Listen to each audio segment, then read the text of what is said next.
Well, good evening, everybody. Welcome along, virtually at least, to Circuit Zandvoort for the third round of the EuroNASCAR eSports Series in conjunction with iRacing, with support from i-cin.com and Sim Racing League. What an evening we have got ahead of us here at what is really the home of Dutch racing, four-wheeled racing at least. The circuit can trace its history back to the 1940s. The inaugural race took here in August of 1948, and of course it continued to feature on the Formula One calendar until 1985 and was scheduled to have returned to the Formula One calendar in 2020. But like everything, it's on hold at the moment, and e-racing is the way that we seem to be going.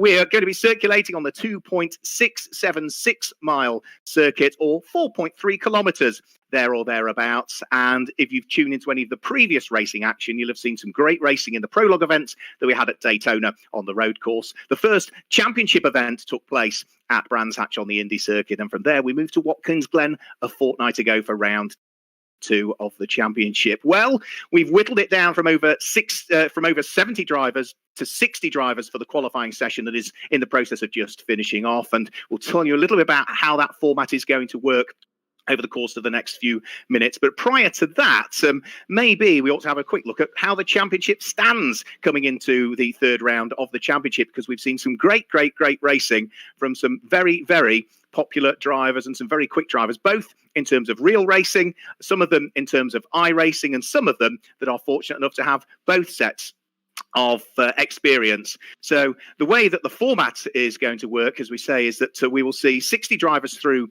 into the heats.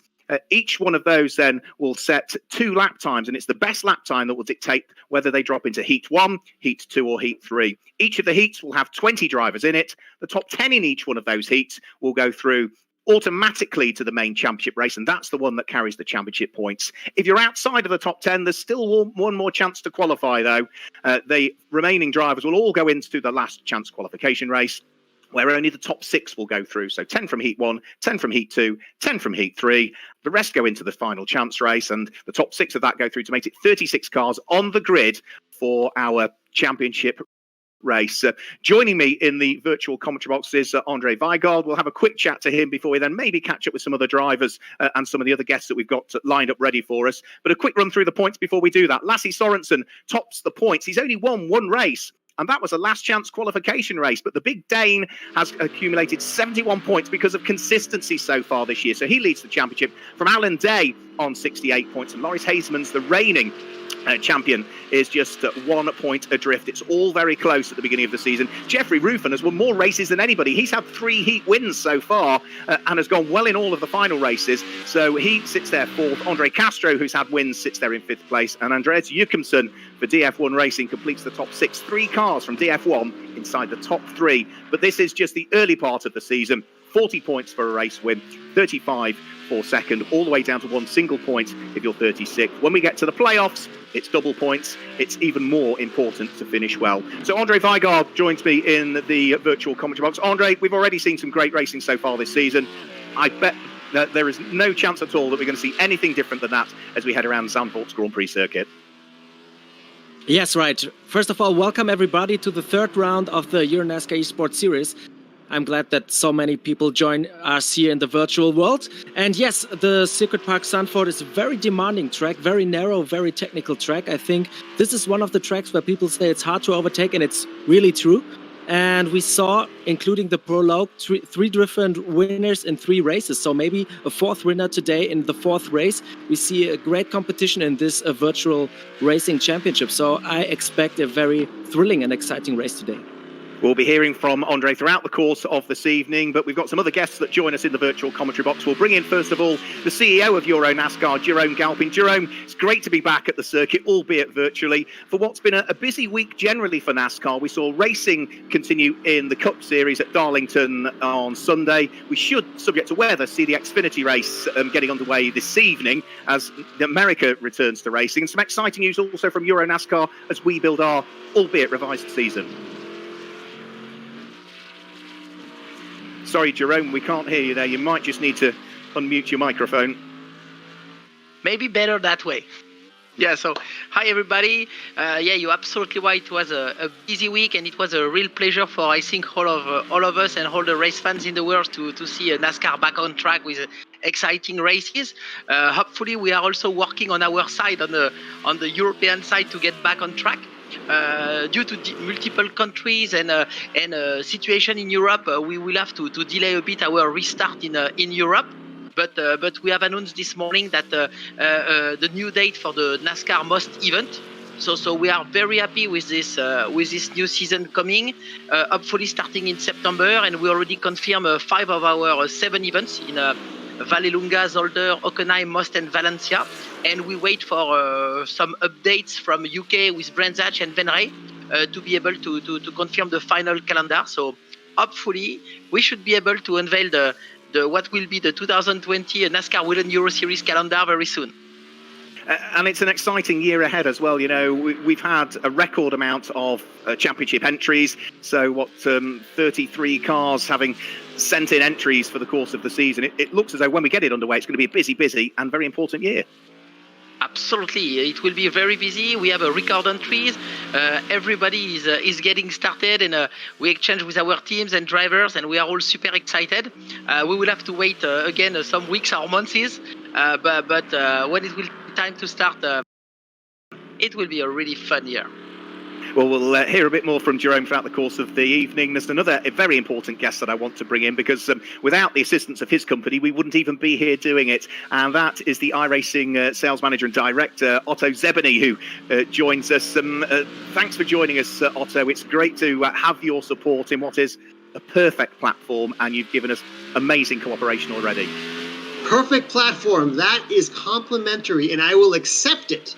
It is my pleasure to be here, guys. We are very excited about this series. I have been talking with my friend Jerome here for years on how we can do something together. And it just seems like, we both have these ideas and we can't, kind of meet at a crossroad. And so when the NASCAR Whelen Euro Series said, let's take this virtually. Now with this pandemic, this standstill, there must be motorsport in the world. And fans are dying for some sort of diversion. And so this came together very quickly, but in reality, iRacing has been working on this platform for over a decade.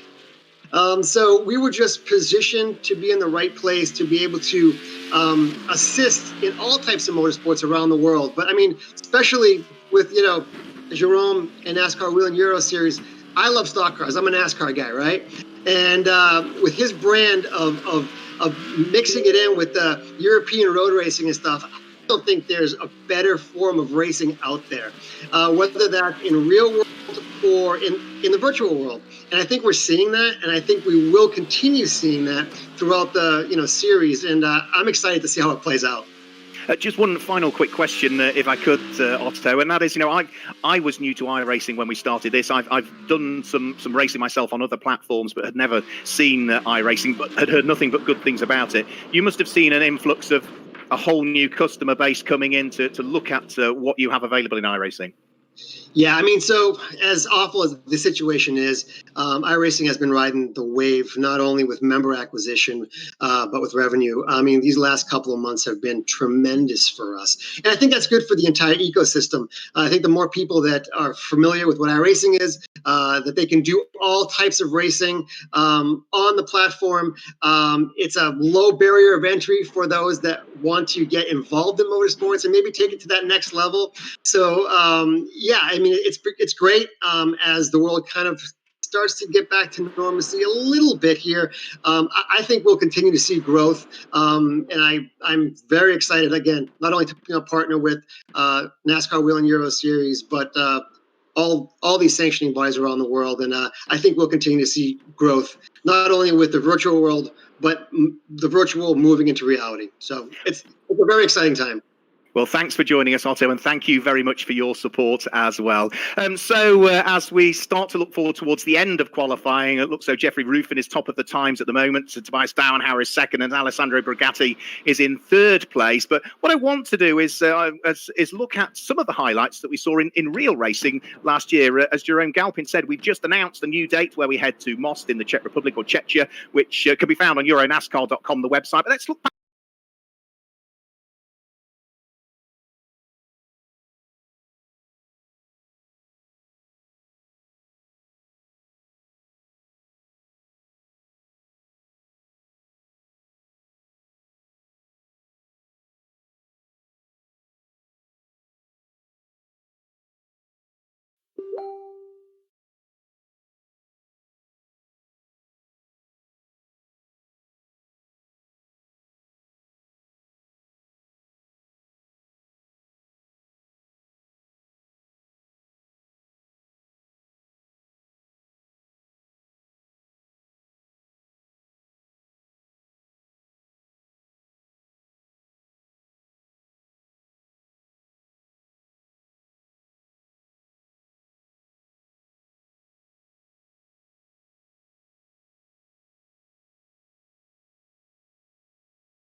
Guys, I leave the live commentary for tonight, okay? Okay.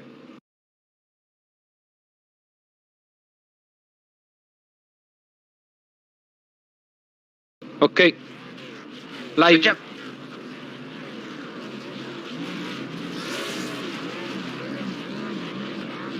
So the first heat is now lining up on the grid, and as we look at who's in there, heat number one, it will be Jeffrey Ruffin that starts from pole position. He has been the most successful driver we've had in the EuroNASCAR Esports Series so far. 3 wins he has claimed so far, each one of those coming in a heat. He's got Ulysse Delceau lining up alongside him. The championship leader, Lasse Sorensen for DF1 Racing, lines up in the number 66 on row number 2, and row number 3, alongside him on row number 2 is number 342, which is Alex Fontana. The third row of the grid sees number 53 line up on the inside of the 53 third row of the grid. That is Poveda alongside car number 105, which is Marion Kremers. The fourth row of the grid is going to be number 118, which is Vittorio Guerrelli alongside Lorenzo Marcucci. And we can see a bit of shuffling as they head off the start-finish line. It just sort of affects the order of the heat. But either way, Andre, we've got some quick drivers in this one. We've seen some fantastic stuff done by Jeffrey Ruffin so far this season, with those 3 wins having come over the course of the races that we've been involved with. The championship leaders in this one as well, Lasse Sorensen, who might not have claimed a win other than the consolation race, but as ever, he's gone well. Yes, right. I think Jeffrey Ruffin is one of those guys who is going to be in the victory lane very soon. He's very competitive.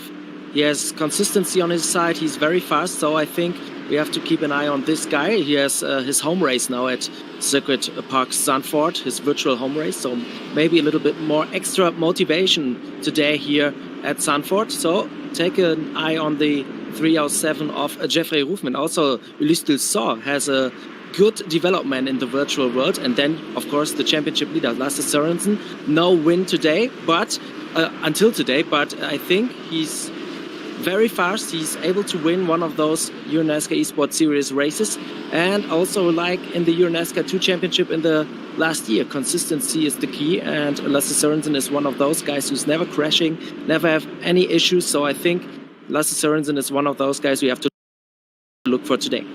Okay, apologies, there was a slight technical issue as we were trying to run a video, and that's why we're a little bit late, so just getting onto the rolling lap. If you weren't familiar, then the cars are numbered in a particular way. So cars numbered 0 to 99 are for EuroNASCAR Pro drivers. That was what used to be called Elite 1. So that's for the professional drivers at the highest level of European NASCAR racing. Cars numbered 100 to 199 is for EuroNASCAR 2 drivers. So that was previously called Elite 2, and that's for the young and for the amateur drivers.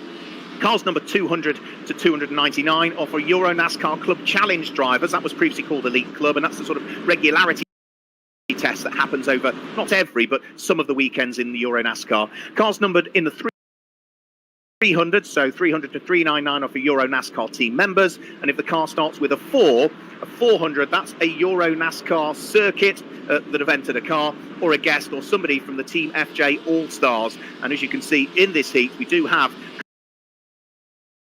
car number 420 out, which is Gabriela Gilcava, who is representing the Autodrome Most car, and is going to hope that she can maybe gain a couple of places, because of course it's only the top 10 from this one that will automatically go through to the main race, which of course has the championship points attached to it. If you're outside of the top 10, doesn't mean that you're done for the night. It just means that you've got to drop into the last chance qualifiers race and then try and finish inside the top 6 in that.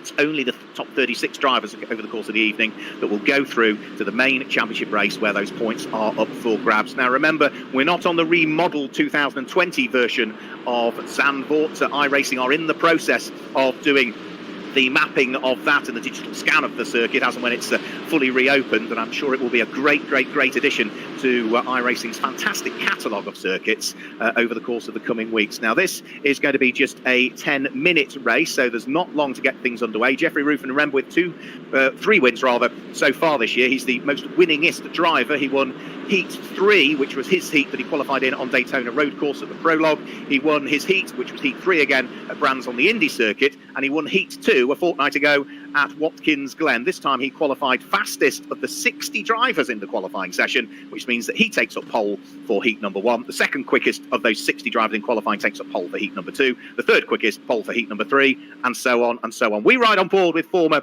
EuroNASCAR 2 F1 Chevy. Lassie, remember, is the championship leader, and will be hoping they can really apply the pressure to the Frenchman. Both of them, of course, having formerly claimed championships in EuroNASCAR 2. Sorensen, the reigning champion. Ulysse Delceau, champion from a year or so prior. Good start, though, from everybody, Andre. Nice and neat and tidy. We've tended to see that in the heats, haven't we? People just want to make sure they get round the first couple of corners, finish the heat in a reasonable position, and then hopefully automatically qualify into the main championship race. Find an easy spot to overtake, I think. It's not easy at all. We did see a brief spin for Chris Lehman, who is the marketing and driver representative for Marco Steep Motorsport, joining us for this race here. So he has sort of now dropped down into 17th position. There must have been a problem also for both Advait Yoda and Thomas Ferrando, because Advait's in the pits and Thomas showing as being out of the race at the moment. So there has been a couple of little things happen. The top 3, though, still together. Jeffrey Ruffin at his home circuit, looking to try and pull away, particularly as Ulysse Delceau will be watching his mirrors a little bit. The two Chevys busy fighting away at the moment. Jeffrey Ruffin is in the Ford that leads. Where's the lead Toyota? It's Aurélien Dillier, who's down in, what's that going to be, 10th position at the moment. Is the leading Toyota that we have in the field, but what a battle it is for second and third position. Ulysse Delceau trying to hang on to it, just 22 years of age. Ulysse Delceau, he was the EuroNASCAR 2 champion back in 2018. He announced he'd be doing both EuroNASCAR 2 and EuroNASCAR Pro this year. So when we get racing underway, he's going to be a very busy chap. There is Marin Kremers as well, as we then look back towards Francisco Garisto, car number 142, Francisco Garisto, who is a driver we've seen coming through the all-important recruitment program for EuroNASCAR, and he is looking to try and see whether he can gain a place here, Garisto. He's got Max Palumbo right ahead of him. As for second position now, Lassie Sorensen picks up the curve on the apex to try and get a run on Ulysse Delceau, but Ulysse having none of it as they continue to build the speeds, heading around through Rob Slothermacher, and then heading up towards Suralac, the long sweeping right-hander, and then from there it's onto the brakes and in towards the right-hander at Masters Corner, which is where they're heading now, nicely grabbing the apex. Ulysse Delceau looking back from his second place car at Lassie Sorensen. The two Chevys still absolutely together, round through turn 9, up towards turn number 10, which is the left-hander, and then from there the speeds build again, but there is an overtaking opportunity at the end of this straight that's coming up. Hans Erst Corner is a sort of a tight right-hander, followed by a longer left-hander, and that could be the opportunity for Lassie Sorensen, but he's just not close enough. Marin Kramer's going through in 6th position, looking to try and apply a little bit of pressure to the car that sits directly ahead of him. That's car number 413, which is Antonio Ortiz, the telemetry engineer representing Circuit Ricardo Tormo, showing a different name on the graphic, but without question, that is a car of Antonio Ortiz. There we go. So through he goes, and going really, really well. I've got to say, it's somebody I don't know huge amounts about, Andre. I know he is the telemetry engineer at Circuit of Valencia, so he spends a lot of time on the race school there, teaching people about how to read the telemetry, how to improve their driving. But certainly here, in his first outing in the EuroNASCAR E Series, going rather well. Yeah, right. I think he has one advantage to know all those dangers and how to interpret them. I think this is also an advantage to go into the sim racing world. You know, on iRacing you have the opportunity to read all those telemetry data, put it into different programs, analyze them, and so on. So you can see where do you accelerate, where are your braking points, and stuff like that. You can do anything on those iRacing platform stuff when you have the right program. And yep. I think it's worth mentioning all the cars are on a standard setup, so he can't tweak the setup based on that telemetry, but he can understand where he's getting things right and how he can improve. Yeah, that's right. It's all about the driving style. Where can I brake a little bit later? Where can I accelerate a little bit earlier and stuff like that to improve lap by lap? And I think knowing all about those telemetry data and how to read them is an advantage in the virtual world, in my opinion. Let's see how we can manage this stuff in the heat right now, but I think this battle on the second place, I still have it on my screen right now. It's tremendous. I have to be honest. I cannot get my eyes from it. Lasse Sørensen versus Elise Dilsaw. It's just tremendous. Great racing what we see there. Yeah, of course you're watching the stream, which has a very, very slight delay. I'm in game and therefore absolutely live in terms of the pictures that will go out. What a battle it is. You're absolutely right. For the lead of the race, Ulysse Delso doing a fantastic job of holding off the reigning EuroNASCAR 2 champion Lasse Sørensen, who is going to step up to EuroNASCAR Pro this year. He'll certainly be one to watch. Say he has only claimed one win. That was the last chance race at Brands Hatch on the Indy circuit where he started. It would have been 31st position, I think, he started, and came through in the main race to finish 5th, I think it was, if memory serves me correctly. So he really did pick his way through in the main race and scored a raft of championship points when it was looking as though he might have a poor night. And that's why he leads the championship coming into this one. He's made the best of a bad job, particularly at Brands Hatch. So all of this squabbling for 2nd and 3rd is just allowing Jeffrey Ruffin to pull away. Every evening of e-racing that we've had in the EuroNASCAR Esports Series, Jeffrey Ruffin has claimed a win so far. Each one of them has come in a heat, both at Daytona at Brands and at Watkins Glen, and at the moment he is doing it again here this evening, leading his 0.3 when they head into the corners, but no mistakes being made by Ulysse Delso. Let's have a quick look at what happened here, and this is Chris Lehman, who's already had a spin at Tarzan, tries to get up the inside of Ricardo Alita, who is the team photographer for Not Only Motorsport, but had another rotation. So Chris Lehman, we know him well, Andre, but it's usually media that he's involved with. He's having his first outing with us in iRacing, and not quite having the evening he would have wanted. Yes, you're absolutely right. It's his first race in iRacing. I think he got the simulators only a few days ago. He practiced, of course, a lot, but of course he cannot be on the same pace as the guys who have a lot of experience on the simulators. I know him very well, you're right, because we're living in the same town here in Germany. So we are working really well together all the time. And yeah, the Markus Dipp Motorsport make it possible for him to be part of this esports race here today.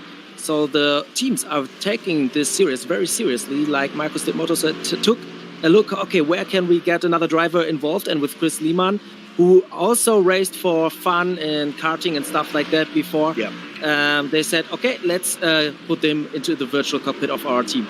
Here we go. Lasse Sorensen might have the run here. He's got up the inside, and I think he's just made it stick. Yeah, up into second place. Ulysse Delso fights back, though, and then he's going to have the inside line for the next of the corner. So side by side through 2 corners there. And who's going to come out on top? I think Ulysse Delso might just hang on to it here, but Sorensen has a better run on him by the look of things as they head up towards the next right-hander, and somehow Ulysse Delso has hung on to the position by the look of things. So through Hans Erkbach they go, the tight right-hander followed by the left, down the short straight and up towards Kumo, which is the next of the right-handers. And from there, it's the the final corner, Ari Lyondijk. They will head round through, the one that's been entirely reprofiled and banked for the Formula One modifications, which, as we say, iRacing, I'm sure, are in the process of digitally mapping that new circuit as and when they're able to do it. So here we go, Lasse Sorensen again looking to try and get a run on him, but on the run to the line, it's not going to work. He will finish in 3rd position, Lasse Sorensen. So it is another heat win for Jeffrey Roof, and Ulysse Delso will come through in 2nd position. Remember, it's only the top 10 that go through to the main championship race. The others all go into the last chance qualifying race. Lasse Sorensen is in 3rd place. Alex Fontana in 4th position. Alex Fontana, great to see him having a good run. Test driver for 42 Racing nowadays, but got as high as GP3 and Formula Renault 3.5 in his single-seater career. Vittorio Garelli finishes in 6th place. 7th place is going to be Gabriela Gilcava, that finishes in 7th place. Is that? No, that is Antonio Ortiz that finishes in 7th position, as the cars then file their way back round and into the pit lane area, as we now already get ready for heat number 2 that will be coming up. But Jeffrey Ruffin has done it again. He claims the win. We'll have a chat to him in a split second. Ulysse Delso in 2nd place, confirmation of the results. Lasse Sorensen in 3rd. Alex Fontana in 4th place. Malan Kramers in 5th place. Vittorio Garelli in 6th position. Antonio Ortiz finishes in 7th place. Lorenzo Marcucci in 8th. Gordon Barnes in 9th. And Aurélien Dillier finishes in the top 10. And anybody below that will have one more chance, but they'll have to fight it out in the last chance qualifying race. So Jeffrey Ruffin joins us in live commentary. Jeffrey, you've done it again. Every time we've had a race, you've won a heat. Well done. Yeah, thank you. Yeah, we had now a really good run in the Orion Hendricks Motorsport Q7. Expect that quali lap, so... A circuit that you clearly love. Your home race, you could argue. Yeah, that's true, but I don't practice a lot here, so... I was a bit surprised about it. You'd never get... I mean, fastest in qualifying as well, Jeffrey. It bodes for a very good evening for you, fingers crossed. Yeah, I hope so. The final will be excited, so... Yeah, we'll see. The stuff will be important. We've seen you finish. Your best result of the season so far was 4th last time out at Watkins Glen. A podium, maybe a win this evening?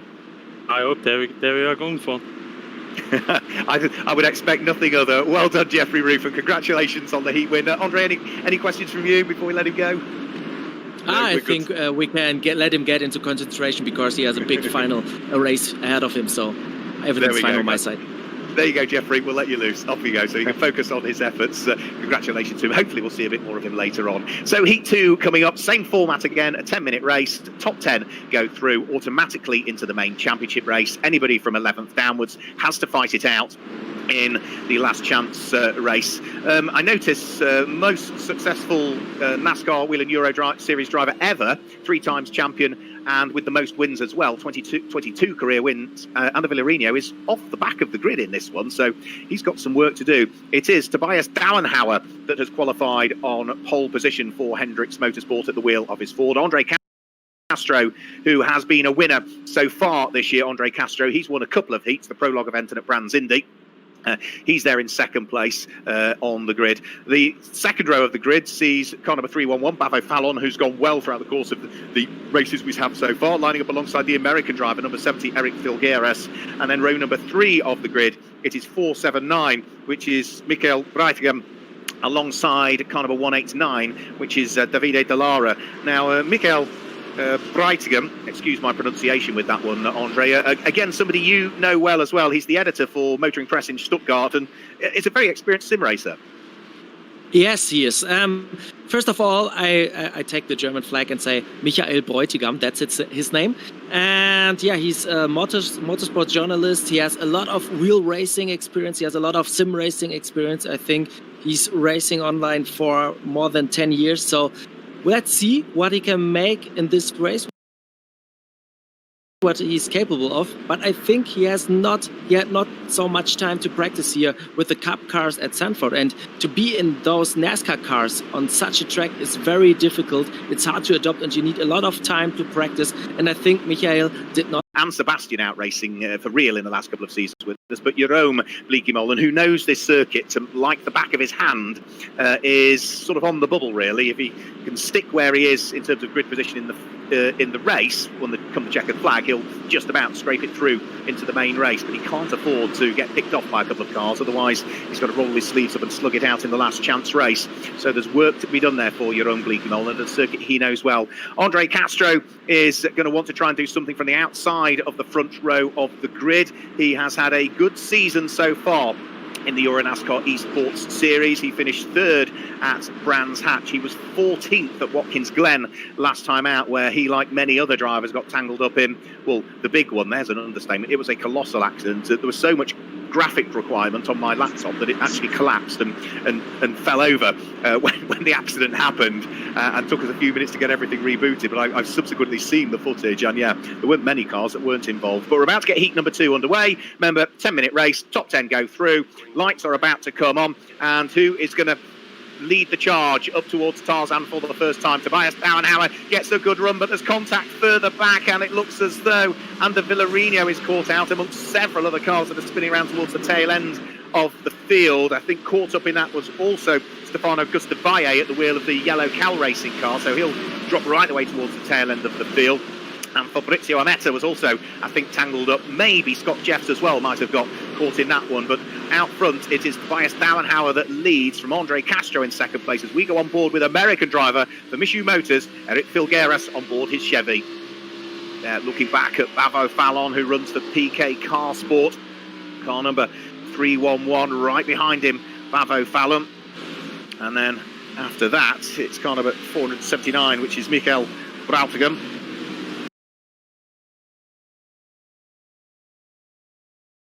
Looking to see whether he can do good things there in 5th place. But other than that tangle at the back, the front of the race all got away rather well. And Bavo Fallon is another driver that's impressed me throughout the course of this season that we've had so far. Let's just have a quick look at the replay. We're looking at Scott Jeffs. There's a few cars that are chink out from behind. Ander Villarino gets a great run, and I think Ander Villarino there, for me, Andre, just looked as though he was right up against the pit wall, was trying to get past the car of Stefano Gustavalle, and Stefano Gustavalle didn't quite see him, squeezed into the pit wall, and there was a chain reaction. Yeah, it's always those very difficult starts. Everybody's trying to make a move, try to get into the top 10 very early, and that's what's happening when something went wrong. So yeah, typical chain reaction crash, what we've seen here. But afterwards, we have now a very calm race. Everybody has taken their position. And I think we have a new guest in the commentary booth. It's Jakub Krafek from the Czech Republic, the sales manager of Autodrome Most. So Mark, I hand it over to you. Yeah, thanks a lot. Yeah, so Jakub Krafek joins us in the commentary box, who not only is the sales manager for Autodrome Most, he's also been representing the circuit in the EuroNASCAR E-Series Championship. But great to have you on board, Jakub. In e-racing, the season has had good and bad points for you, but the great news is today that the announcement was made that a bit later than expected, we will be at Autodrome Most in November. Yeah, hello everyone. Hello to all the fans of Most and fans of NASCAR. Of course, the November is not one of the warmest dates, but we care about our fans, and most important was that they can watch the race in person on a circuit. So, from the experience from last year's, the weather was not so bad in November. Yeah, so I believe that we will have around 6 to 8 degrees and it will only improve the excitement and thrill of the NASCAR races. Well, it was certainly warm when we were there last year. It was the warmest one of the season, I think. And yeah, it was the first time we'd visited Autodrome Most. I think the circuit went down really, really well with the drivers and the teams. You gave us fantastic hospitality, but the fans flocked there in their thousands for your first ever event. You must have been delighted. Yes, of course, we were delighted. And we are looking to build this event further and to bring even more fans and more excitement to Most and to first event of NASCAR in Eastern Europe. And it's great the fact that you're working with us in terms of real racing, but you're also working with us in terms of the esports series, with various drivers having driven your Autodrome Most car show Toyotas over the course of the last few rounds. Sorry, I didn't understand the question. I say it's great that you're working with us in terms of real racing when we go there, but you're also working with us and entering cars into our esports series with different drivers driving your car. Yes, we have some guests from our partners from Volkswagen Financial Services, Kia, Bohematic, and it's great that we can have them on board. And I think Michal did a very great job in Watkins Glen by dominating the race. Michal is doing also great in Zandvoort. She's also a real racing driver, and we'll bring Michal also for Zolder. And for next events, we'll see who will drive for us. Well, we thank you for your support, and we'll look forward to heading over to Autodrome Most in November. Thanks for joining us in the commentary box. Thank you very much. See you at Most. There we go, Jakob Krafek, who is a driver who has been competing with us in the esports series, but is the sales manager for Autodrome Most. Now, whilst we've been chatting to him, Tobias Bauernhauer is still coming under pressure from Andre Castro. In third place, Eric Filgueiras, though, has dropped away from this pair and is now fighting it out with Bavo Fallon for the final spot on the podium in this second heat. We're at the halfway point of the race as well. We also saw limping into the pit lane Fabrizio Amata on a replay, so not entirely sure what's been the problem with the number 41, the Club Motorsport Chevy. But the man who's been racing in the Nascar Whelen Euro Series since 2013 would appear to be out of the heat and will have to take his chances in the last chance qualifier. Slight mistake from Eric Filgueiras there, I think, as he turned in towards the left-hander at Hogenholzbocht, and that just allowed Bavo Fallon to close up for a split second. The two of them still pretty much locked together at this stage, but the lead pair continually getting away as well. They've now fallen, Andre Weigald, who joins me in commentary, almost 5 seconds adrift at some parts of the circuit. But no matter where you look, there are fights going on, aren't there? We're looking at the fight for 10th and 11th place here. This is for the person who either will just qualify or will just miss out. Nave Talor, the Israeli driver, in 10th position. Simon Palat looking at the moment as though he might just miss out on automatic qualification to the main race. Yes, right. That's the fight I was watching the whole time right now, because I have a different screen. I can change my camera perspectives and so on. So I watched this race, and it's very, very intense. We have in 10th position Nave Talor, the guy who's racing for Solaris Motorsports from Italy. He was a part of the Nascar Whelen Euro Series in 2019. He did a great job, very young guy from Israel. And then we have Simon Pilate, who will make his EuroNASCAR debut in the 2020 season. So two very young drivers who want to make a mark in the EuroNASCAR, want to put their names on the wall of the champions in the NASCAR Hall of Fame someday. So I think we will see. What we're seeing right now is a fight that we can also see in the 2020 season between two very, very talented and young guys. I agree. I mean, they're both just 18 years of age at the moment, so they are very much still a match for each other. Nave Talor in the Solaris Motorsport car, Simon Pilate at the wheel of the Feed Vict Racing, which is one of the new teams that joins the Nascar Whelen Euro Series for the 2020 season. Back to the fight for third and fourth place, and Bavo Fallon is not going away. Eric Filgueiras, the American, is going to have his work cut out here if he wants to try and hang on to the final podium spot. Eric did do 4 NASCAR Whelen Euro races with us in 2019. Cut his teeth, though, as so many drivers do in single-seaters. He was champion in the US Formula Ford 2000 national category back in 2016, having been runner-up in that same category back in 2015, and like so many, originally started his racing career in karts, but he's got his hands very full indeed. Now, are they getting caught by the car behind? I think, Andre, that Michael Brasagam is beginning to close in, but with 2 minutes to go, it's a tough ask to catch, let alone get past, isn't it? Yeah, but I think he will just stay in 5th place and advance to the main race. I think it's not about getting a better starting position for the main race. It's just being part of it. I think for my German fellow countrymen, they are doing a very great job. Tobias Dauenhauer has a very good chance to win the race. He's from Germany. Then Michael Beutigam in 5th position. He's from Germany. So my guys are doing a very good job right now. I'm very happy about that. National pride is on their shoulders. Tobias Dauenhauer, who has agreed that he is going to race in the Nascar Whelen Euro Series EuroNASCAR 2 division with Hendricks Motorsport, 22-year-old for 2020. He came through part of that recruitment program, which gives drivers the opportunity to try and test the car, of which most of them jump out with a big smile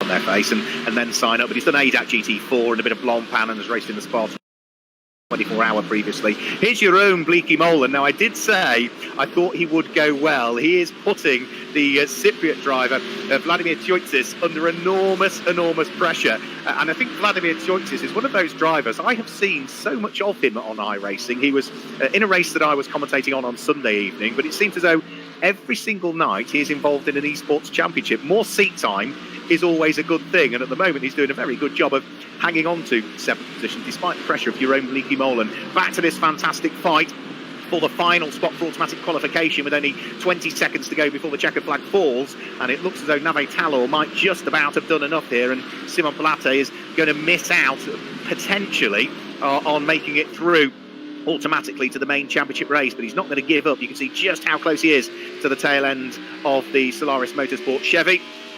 Down the straight they start to accelerate. Clock has now ticked over 10 minutes. Tobias Dauenhauer, who leads, is sort of halfway around the lap, and there is a problem ahead. And now that was one of the Bleaky Molen cars, wasn't it, that had the problem? Your own Bleaky Molen, I think, now has maybe had a problem, but the checkered flag has come out, and as Tobias Dauenhauer has gone over the start-finish line, he will be the winner of heat number 2. Who is going to be the last of these cars to make it through? Well, Nave Talor and Simon Palat will now make it through, because it was a spin for your own Bleaky Molen on the final lap, but he does, by the skin of his teeth, finish in 10th position. Despite the spin, he will automatically qualify through to the main championship race, but the car he got tangled up with, which was Chris Rickards, the Brax Racing Chevy, is unfortunately now going to start towards the front at least, but he'll have to work his way through the last chance qualification race if he wants to try and get into the main race, which carries the championship points. And remember, it's 40 points for a win in the main championship race tonight, 35 for second, 34 for third, and descending by 1 point thereafter. There is 3 times former champion Ander Villarino over the start-finish line. He is going to finish down in 16th position with work to do. And Scott Jeff's rather battered-looking car finishes in 17th place. We'll have a chat to our drivers, at least our race winner, Tobias Dauenhauer, will join us in live commentary. But confirmation of the results then of Heat 2. Top 10 automatically go through to the championship race. Tobias Dauenhauer wins for Hendricks Motorsport. Andre Castro in second place. Eric Filgares, Bavo Fallon, Michael Bradagam, and Davide De Lara complete the top 6. Vladimir Tyoitsis is automatically through in 7th place, as is Nave Talor in 8th, Simon Palate in 9th, and Jerome Bleaky Molen, despite a spin on the final lap, just is able to bring the car home in 10th position. Chris Ricard, Gasper Denovsek, Gustav Berggren, and all thereafter are going to have to try and fight it out in the last chance race. So Heat 3 will be coming up very, very shortly. We should get 22-year-old Tobias Dauenhauer joining us in the commentary box very, very shortly. He will be very, very pleased with that. That is his first win in the EuroNASCAR Esports Series. He is looking to try and move forward week on week on week. He's had a 13th at Brands Hatch in the main championship race and a second at Watkins Glen last time out. What might he be able to do in what will be the final race of the night. But Heat 3 coming up, then the last chance race, and then only then do we get to the longer, all the rest of the races are 10 minutes, but the longer race, the main championship race, is going to be held over 30 minutes. So Tobias Dauenhauer is not joining us just as yet. So he can come through whenever he's ready, Tobias, and then we'll grab a quick word with him. In fact, what I'm going to do is I'm going to pick him up and bring him through. So joining us in live commentary is the winner of Heat number 2, Tobias Dauenhauer. Tobias, congratulations. That's your first win in the EuroNASCAR Esports Series. Well done. Yeah, thank you. It was a good heat for me. I think I did the best I can, and it's great. How much easier is it when they're squabbling behind and it allows you just to build that gap? Yeah, it's a lot easier. The whole heat I had a lot of pressure from Andre, but I could handle it, and I think position 1 is the best I could do in this heat. We've seen you finish just outside of the top 10 in both of the main championship races that we've had so far at Brands Hatch and Watkins Glen. It would be good to see you inside that top 10, wouldn't it? Maybe a top 6? Yeah, I tried to. The last races I had a lot of problems with my old equipment. My steering wheel was damaged, and now I have new equipment and I gained a lot more speed, so I'm happy about that, and I hope I can reach a good result in the race.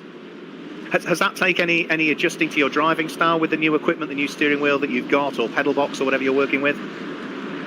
Yeah, of course, it's a big advantage for me because my old steering wheel was damaged, like I said, and I had a lot of problems with this. So yeah, it's now really much better. Well done on the win. Congratulations. Hopefully we'll get to chat to you at the end of the evening in the main championship race. Good luck in that one. Thank you. So there we go, Tobias Dauenhauer. We'll move on to Heat number 3, where we see on the front row of the grid Alessandro Brigatti lines up on the front row of the grid. So he had a very good qualifying session, Alessandro Brigatti. He'll hoping that he can turn the corner a little bit in terms of his performances here. Alongside him is car number 210, Guillaume de Flandre, who won the main championship race at Brands Hatch. So he picked up maximum points at that one, but had a pretty awful weekend last weekend, where he finished in penultimate position in the main race. He got tangled up in that big accident. The second row of the grid sees number 50, Loris Hazemans, who amazingly hasn't had a win so far in the E-Series so far this season. He is, of course, the reigning EuroNASCAR Pro champion and lies third in the esports standings coming into this one. He's got Ben Kriener, the young Scotsman, alongside. Row 3 of the grid is Justin Kuntz and Alex Sedgwick. Alex Sedgwick again got tangled up in the accident last week. Justin Kuntz has had a win, but that's come in one of the last chance races. And then the next row of the grid is Giorgio Maggi alongside Andreas Jukemsen, with Brian Kruls and Alain Muscaron lining up on the 5th row of the grid.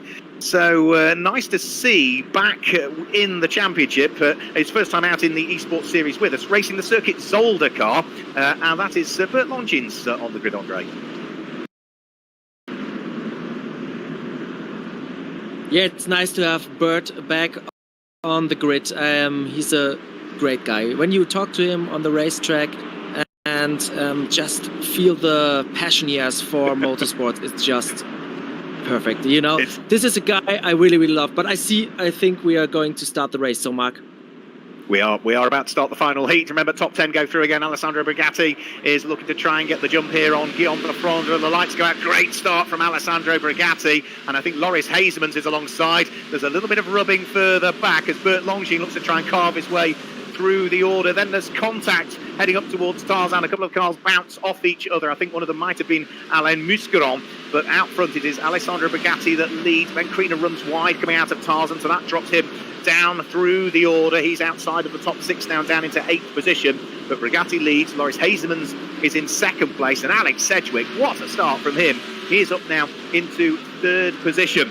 Andreas Jukemsen is in 4th, but there's more contact further back by the look of things, and yeah, my computer's struggling to keep up with the graphic requirements there of what was going on at the exit of some of the tighter corners there. Brigatti, though, out front and leading the race. Loris Hazemans in second place. Alex Sedgwick in third place. Andres Jukemsen in fourth. We ride on board with the reigning EuroNASCAR Pro champion from last year, Loris Hazemans. Hendricks Ford going well. You can see the steering input being put in as the car started to oversteer on the turn in. We'll go back to a replay of some of the incidents. Igor Romanov got tangled up, and yeah, he's then as a result of that caused a few other cars to bounce off each other, unfortunately. But Hazemans is now looking to see whether he can pull away from Alex Sedgwick and try and mount a challenge to Alessandro Brigatti. The top four have broken away, haven't they, Andre? Brigatti, Hazemans, Sedgwick and Andreas Jukemsen have got the gap back to the fifth place car, Justin Kuntz. Yes, a very interesting start because Guillaume de Flandre, the Brands Hatch race winner, lost a lot of positions during the start. He had a little bit of trouble. I think there was made a little bit of contact with his car, and that's why he was shuffled back in the order. So now we have Brigatti ahead of Hazemans, Sedgwick, Jurgensen and Justin Kuntz. And then we have Giorgio Maggi, the Swiss guy, who's also very, very fast. He's practicing a lot in the virtual world right now. And I think he's also showing his cockpit view on Twitch, for example, and stuff like that. So one of those guys who's really, really engaged in this whole project and trying to show people what he's doing to practice and getting faster in the virtual world. So very nice to follow him and his journey in this very special motorsports category. Yeah, he just missed out on the EuroNASCAR 2 championship last year as well, which ultimately went the way of Lasse Sorensen. Here is Giorgio Maggi looking to try and close in onto the coattails of Justin Kuntz, who lies just ahead of him. There's a great battle going on also for 9th and 10th we were looking at a few moments ago, which is Ben Kriener fighting away with the 46 of Yevgeny Sokolovsky, the former motorcycle racer and team owner as well. He is looking to try and at least automatically qualify, and he is in that position at the moment. Here is Henry Tumala at the wheel of the number 23 car, running down in 12th position. Henry Tumala looking to try and put under pressure Eliseo Bacci lies ahead of him. Eliseo Bacci is in the leading Toyota that we've got in the field at the moment, down in 11th position. So it's a Chevy that leads. Ford's in 2nd and 3rd place. Chevy's in 4th and 5th. Back to Ford's then in 6th, 7th and 8th. Another couple of Chevys. And then that Toyota of Eliseo Bacci as we look towards Roy Hendricks, who is another driver again. Roy Hendricks, I've been particularly impressed with Roy, the team manager of Hendricks Motorsport, but is no slouch at all when it comes to esports. He's got the far more experienced Ben Kriener in terms of esports, looking to try and squeeze his way up the inside, but Roy Hendricks has got that one covered up, and there's no way for the 17-year-old Scotsman to try and steal the place, not at least at the moment. Accelerate up towards the next little complex, and then from there it's hard onto the brakes and in towards the left-hander again. A little tap on the rear end of Roy Hendricks from Ben Kriener is going to allow the Scotsman to put the Chevy ahead of the Ford, and now Ben Kriener will be looking to try and make a challenge on the next of the cars just up the road, which is Luigi Ferrara at the wheel of the 42 racing car. Here's a look, there you go, look, little tap right on the back end of Roy Hendricks' car, and a bit like absolutely the dynamics of iRacing are so stunning. That is exactly what would happen in real life, Andre. Little tap on the back, unsettles the car, pushes Roy wide, he misses the apex, and Ben Kriener squeezes through. Yeah, he didn't wreck you, didn't slam into you. He robbed you, and Robinson is racing. I think that's a quote from the Days of Thunder. It was a nice bump and run by Ben Kriener on Roy Hendricks. And Roy Hendricks, he knows exactly what's going on right now.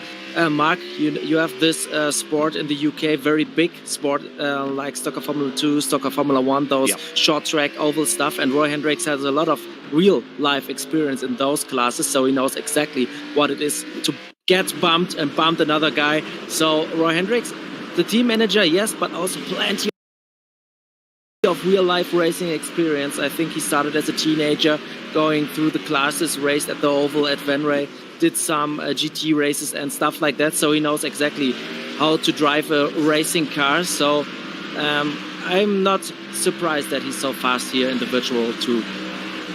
We saw problems there for Henry Tuamala, who got tangled up in a shunt with the number 46 of Yevgeny Sokolovsky. And now we have got a battle for the lead of the race, because Loris Hazemans has worked really hard to close the gap down on Alessandro Brigatti. And now the fight is on for the lead of the race. If they hold each other up, though, there's still, over 4 minutes to go. Don't rule out the fact that the car in third place, Alex Sedgwick, might begin to close up as well. There's a rather battered-looking Brax racing car of Brian Kruls.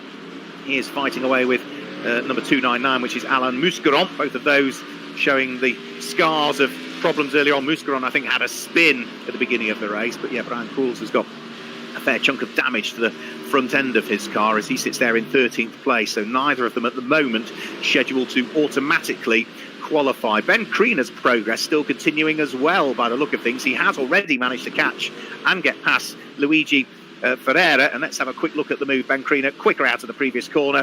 Ferreira didn't put up a great deal of resistance there, saw him coming, the door was open, let him go through there. Sensible driving, I think, for Luigi Ferreira. Fifth place, number 99, Justin Kuntz, remember, has already won a last chance race so far this year, but has not had an overall win in any of the heats or in the final. He's got Giorgio Maggi behind him at the moment, so it's a good race from Justin Kuntz, who is going to want to try and ensure that he hangs on to that position. Justin Kuntz has had a pretty miserable EuroNASCAR esports start to the season, really. He is lying 27th in the championship points, having had a 35th, which is a penultimate place, and a 16th. Giorgio Maggi is just a single point ahead of him in the championship in 26th position, so neither of them was the runner-up in the EuroNASCAR 2 championship last year, and we'll be hoping that he can put in a good performance this evening.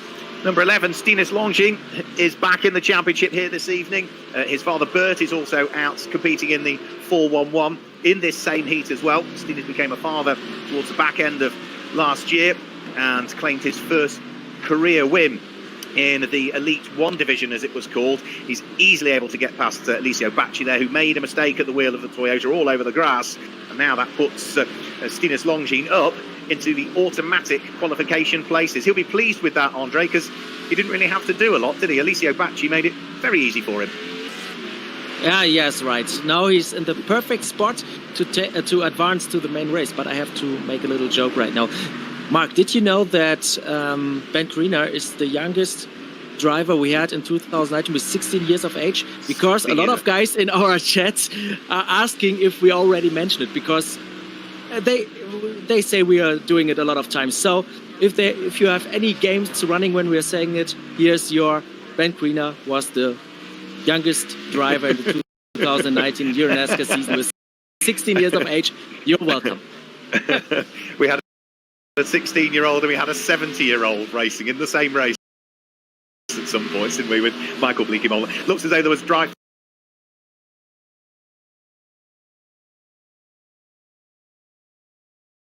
through penalty, unfortunately, for Justin Kuntz. Now that has dropped him from 5th to 13th position.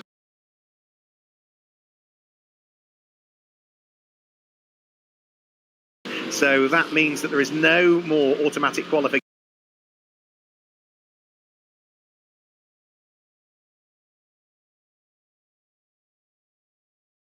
for Justin Kuntz, and Alessio Bacci, who made that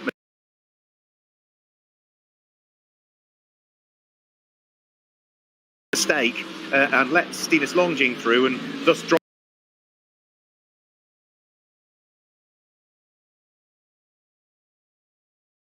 from 10th to 11th, is now back in automatic qualification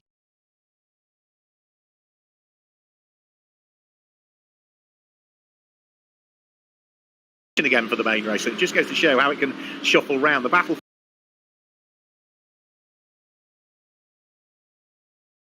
for the lead is still on. There's only 30 seconds to go. Are we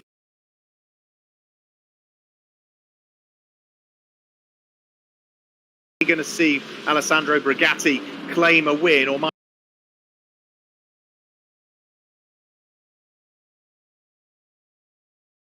Loris Hazemans be able to do so? We've not seen either of them claim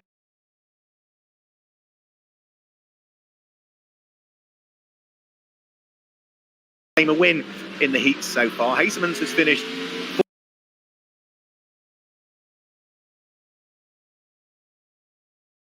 fourth at Brands Hatch. He was third at Watkins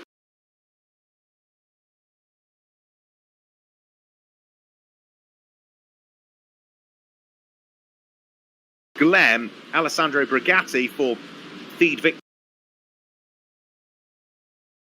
Racing has had one single top 10. That was at Brands Hatch. He finished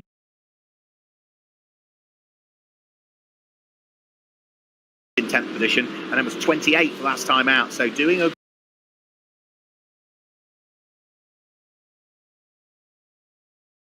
good job. Almost a little bump coming out of the corner there for Loris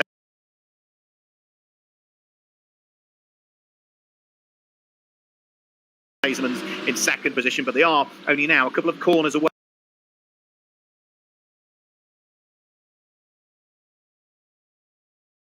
from the checkered flag, and Alessandro Brigatti, as long as he's neat and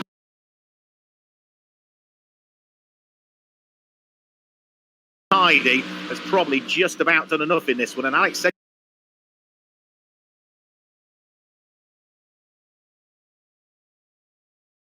Sedgwick in third has really caught them towards the closing stage, and that is automatic qualification for Ben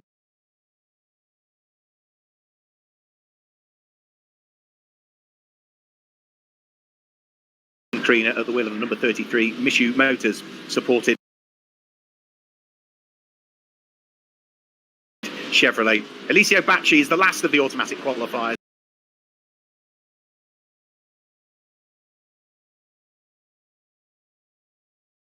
He brings the Toyota home as the first Toyota home and will finish in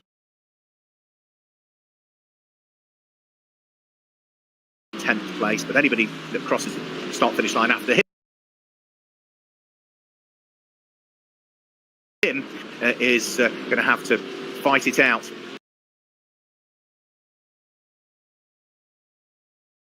in what is the last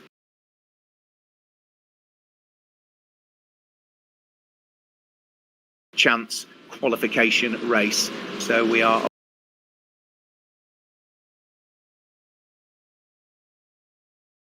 awaiting drivers to come and join us in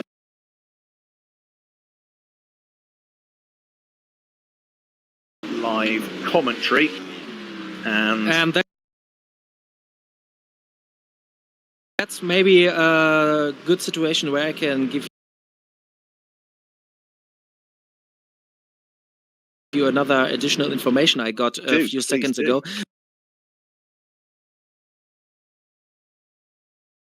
Of course, all of you guys missed Alan Day on this particular event, and he got stuck in traffic and didn't make it home right in time. That's why Alan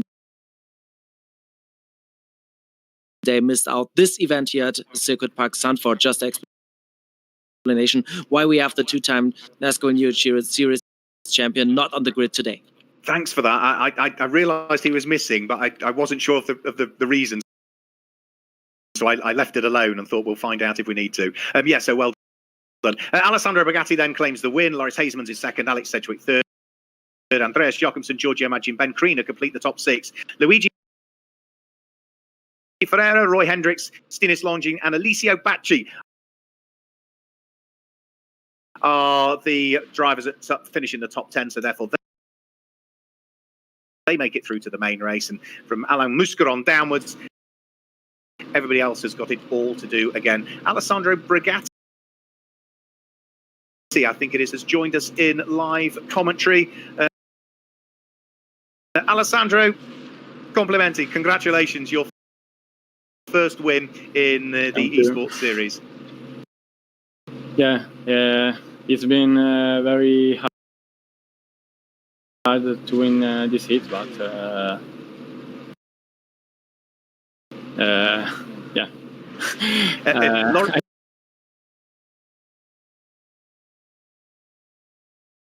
I do. Loris Hazemans was really really close to you as you went towards the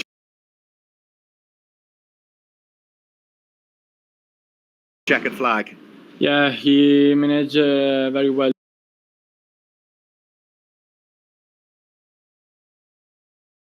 the tire, and in the last lap he is quicker than me, but for the final I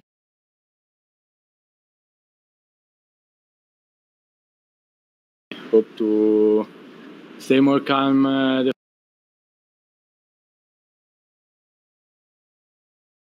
first laps and go to the end with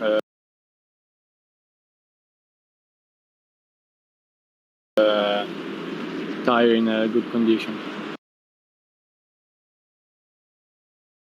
Want to get one of those spots, and yeah, this causes a lot of chaos, and it's the same it was the same at Daytona, at Brands Hatch, at Watkins Glen, and so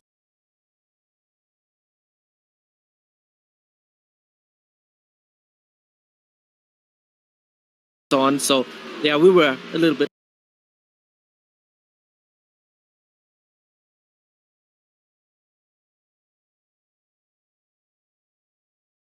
expecting that. Yeah, we were, and it is going to mean that we are going to have a shuffling on now. Have we got a battle for the lead on? Yes, we have, and I think Guillaume de Flandre is going to try around the outside to take the lead of the race away here from Gabriele Gilkova, but Gilkova's having none of it at the wheel of the Autodrome Moss Car Show car. De Flandre gets a better run coming out of the next corner, though, and has the inside line as they head up towards the right-hander, and Guillaume de Flandre now goes for the lead of the race, and I think he's going to be able to hang on to it there. So that is a change for the lead. Guillaume de Flandre now picks up the lead of the race. Gabriela Gilkova now down into second position, but that is still automatic qualification, albeit for the last three rows of the grid for the main championship race. We are now halfway through this last chance race. Gilkova down into second place. Henry Tumala up into third. He started in the mid-teens. Sydney Alan Muscaron is fourth. Advait Diodar is fifth. And sixth at the moment, the last of those that would automatically qualify, is Yevgeny Sokolovsky, the German driver, the 41-year-old. Brian Kruls, though, is looking to try and take that place away from him. And he's got the inside line heading up in towards Tarzan. And it does look as though the team member for Brax, who usually is involved with the number 91 car, his Brax Racing Ford, is through and is now up into the last automatic qualification spot. And what a drive that has been from him, from getting caught out in that start line incident, tumbling all the way to the very back of the grid, with then the next lot of incidents, he's been able to pick his way through and he's into automatic qualification. Fantastic job, and that's what he's done all year, really. He finished sixth overall at Brands Hatch, Andre. He's a quick guy. Yes, he's very good at sim racing, but I think Yevgen Sokolovsky still has a chance to get into the top six, because I think there was a penalty showing for Alain Moscaron, so the fourth place guy may shuffle back when he has to serve this penalty.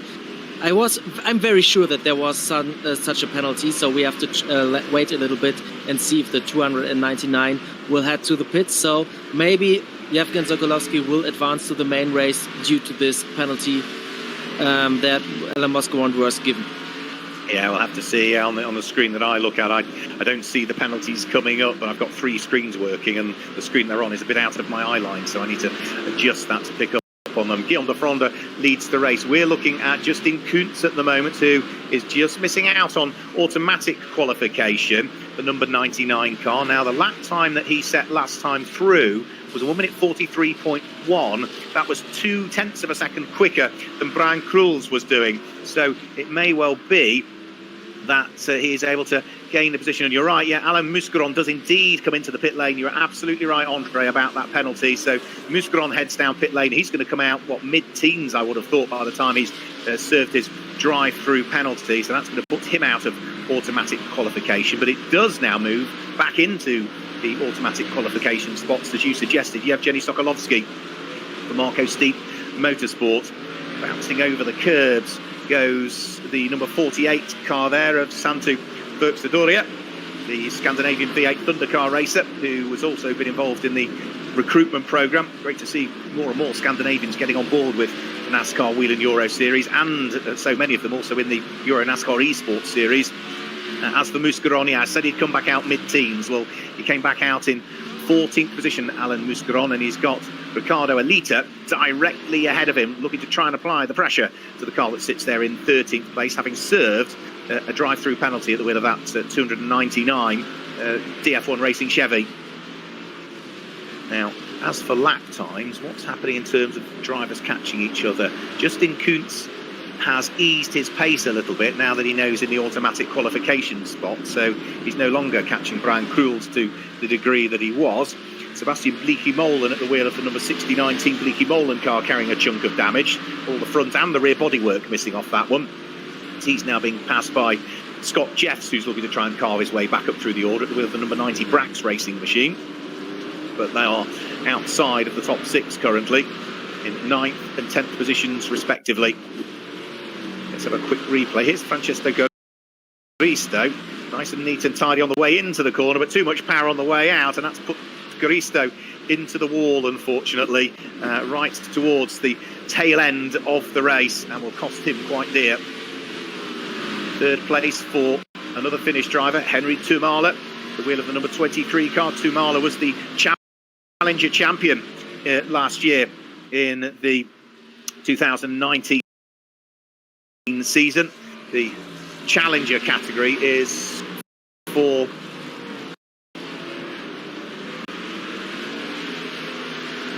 amateur drivers that head into the NASCAR or EuroNASCAR Pro division, and he was the winner of that, the champion of it overall. So a quick driver, but he is not really going to be able to put any pressure in the closing stages of this one. And why would you? Because he's comfortably in automatic qualification, sitting there in third place.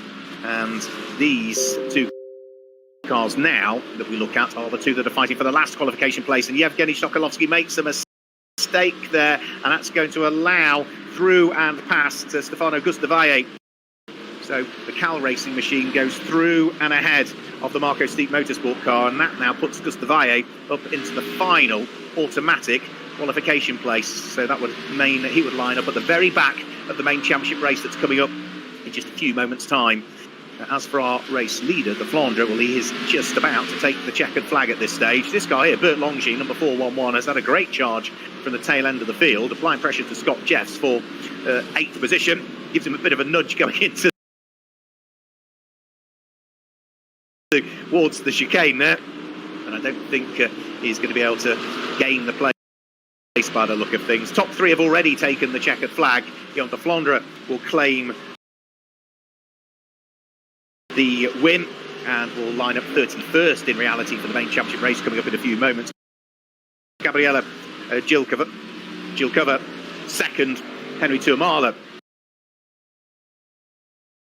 finishes in third place, Bran Kruls in fourth place, Justin Kuntz in fifth, and the final qualifying car that will head on to the main race, but at the very back of the grid is going to be that car there, car number 388, Stefano Gustavaye is the last of those that qualifies. So anybody else outside of the top six, they are done for the night, unfortunately. They have not quite made it through, and that must be rather gutting, I would imagine, for Yevgeny Sokolovsky, who looked as though he was just going to hang on to that final qualification place, but it wasn't to be. And still the incident's happening as they come over the start-finish line. But Guillaume de Flandre claims a last chance qualification race. So the top 10 in each one of the heats have automatically gone through. So the top 15 rows of the grid already decided. This last chance race is just to sort out who's going to line up on the final 3 rows of the grid. And it is going to be Guillaume de Flandre that will line up on the inside of the 16th row of the grid. The rest of the cars just making it back around and in towards the pit lane area, including Igor Romanov, who finished in 17th position in the end. So Igor again will take the checkered flag and I think be the last of the cars to take the checkered flag. Francesco Garisto finishes in 18th. But he had an interesting race, did Francesco Garisto, so we should be able to get confirmation of the results and before we then start to head towards our final. And we will see, there we go, confirmation of the results then. Only the top 6 go through to form the final 3 rows of the grid for the main championship race, which will be held over 30 minutes, remember. Guillaume de Flandre claims the win. Gabriela Gilkova in second place and Henry Tumala in third. Brian Krul, Stefano Gustavaye and Yevgeny Sokolovsky will be the next of the cars that will make it through to the main race. But 7th place onwards, they are out for the evening. Scott Jeffs finishes in 7th place. Bert Longines finishes in 8th position. 9th place goes the way of Santu Vortsadoria, and then Alan Musgron in 10th place. Ricardo Alita, Sebastian Blisky-Molen, Gasper Dinovsek, Michael Stolman, Justin Koots, Max Lancer, Igor Romanov, and Francesco Garisto bring us all the way down into 18th position. Advik Dioda and Ander Villarino wrap up the top 20. You can see the rest of the finishers from there on in. So we will, I'm sure, probably not get our last chance winner, because already, of course, we are on the rolling lap for the feature race now. This is where it gets interesting. This is what the championship points are about, Andre, and uniquely in terms of the esports series that are out there at the moment, our champion at the end of the EuroNASCAR esports series will also claim 40 points for the team championship race, the real championship, as and when we get it going. Yes, right. And I think we have to explain there's something special about the team championship. In European race, you think about a team like Hendrix Motorsports has 3 cars and they all collect points for the team. But that's not the case in NASCAR racing. In NASCAR racing, a team is a car, and the car is shared by 2 drivers, the EuroNASCAR Pro and the EuroNASCAR 2 driver. So in the end, Tobias Dauenhauer in the EuroNASCAR 2 and Lovis Hesemans in the EuroNASCAR Pro, they share the 50 car, and they collect points for their own team, for the 50 Hendrix Motorsports car. So the champion will get 40 points for his car, and that can be a really big game changer. It's about, when we have 7 events in 2000, about 4% impact this virtual championship, but 40 points that can make the big difference at the end of the season. Yeah, it's equivalent to a race win, isn't it? Yeah, EuroNASCAR.com, as we heard from Jerome Galpin, maybe late this month, early part of next month, the revised full calendar will be announced as to how many rounds we will be able to squeeze in with the later start to the season. But we thank all of our partners around the world and all of the circuits that we're involved with for working with us to not only put this esports series together, but also to be as flexible as they can be in the current climate to try and schedule all of the races. So Jeffrey Rufen lines up on pole position. Tobias Dauenhauer alongside Jeffrey Rufen, the most successful driver we've had in EuroNASCAR esports series so far in terms of the heat races, but he's not had an overall win, and neither has Tobias Dauenhauer in second place. Is on row number 5 alongside Alex Fontana, and then it is Andreas Jukumsu, Bavo Fallon that line up on row number 6. Row number 7 is where we see Michael Grotium alongside Vittorio Garelli, Malin Kramers, Ben Kriener on row number 8, Giorgio Maggi and Vladimir Tjoitzis on row number 9, and the 10th row, just to give you that, is Davide Dallara and Lorenzo Marcucci. So that's the way the top 10 rows line up. 30-minute race. They're going to have to not overdrive the cars in the early stages. It's a difficult circuit to overtake. It's also hard on the tyres as well. If you put too much load into the tyres, the very clever dynamics of iRacing do mean that you might just run out of tyres by the end of the 30 minutes. So there might be a little bit of tyre management to come into this one as well. Hopefully we'll have a cleaner start than we had at Watkins Glen, where we had the big one at the exit of turn number 1 on the run up towards turn number 2. So let's hope that we get everybody safely around Tarzan and at least part of the way around the first lap. So up towards what is Kumo, then on towards Ari Lyondike, which is the final corner here at Zandvoort on the 2.676 or 4.307 kilometre circuit. Jeffrey Rufen looking for his first esports win of the season in the EuroNASCAR esports series, in conjunction with iRacing, with support from i.cin.com and Sim Racing League TV. Safety car will pull off, and we're about to get this 30-minute race underway. Good start from Jeffrey Rufen. It looks as though there's been a good start also from Ulysse Delceau, who was looking to try and stay as close to the pit wall as he could. Tobias Dauenhauer's going to go all the way around the outside at Tarzan, though, to hang on to second place. Jeffrey Rufen leads Tobias Dauenhauer in second position.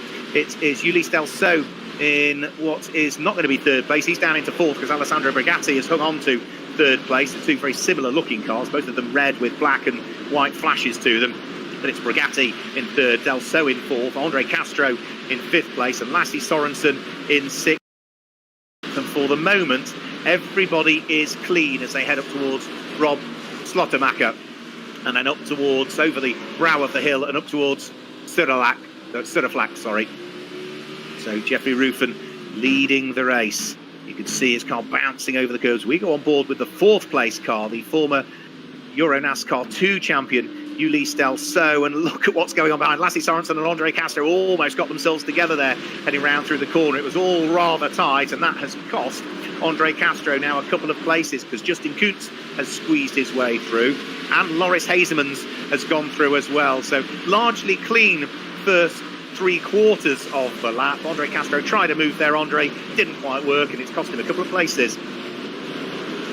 Yeah, but I'm a little bit surprised that we did not have any big one on this track, because I think it's very, very difficult to control those heavy and powerful cars on a track like the Circuit Park Zandvoort. So props to all the drivers, very good job in the first lap, and I think we're now ahead of a very nice race. We see Jeffrey Rufen is very, very fast in first position. Then we have Tobias Downhauer. He is following Jeffrey Rufen.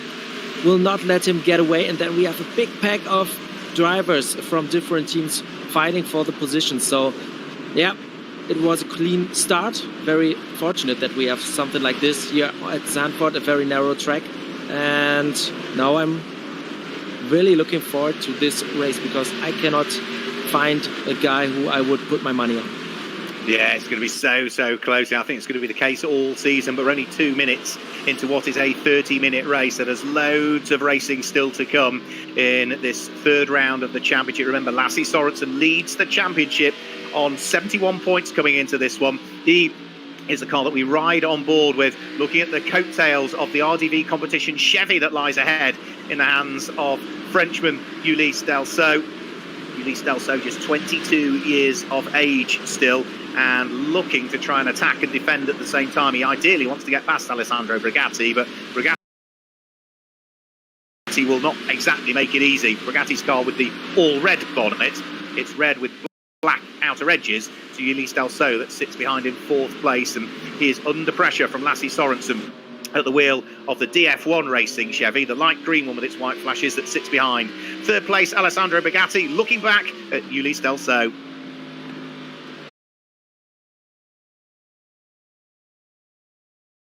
The top 10 currently. Remember, 40 points for the race winner from this race, 35 for second, descending by 1 point thereafter. Replay of Vladimir Tjoitsis, what happened to the Cypriot. Onto the brakes, turning in towards the corner, snatches a brake, gets on the throttle way too early coming out of the corner, rotates him through 180 degrees, and that will drop Tjoitsis a long way down through the order. What a fight that we've got going on now for the first time, Andre. It looks as though Tobias Downhauer is just starting to get away from Alessandro Brigatti in 3rd place, because he's got this car, Lasse Sorensen, right behind him.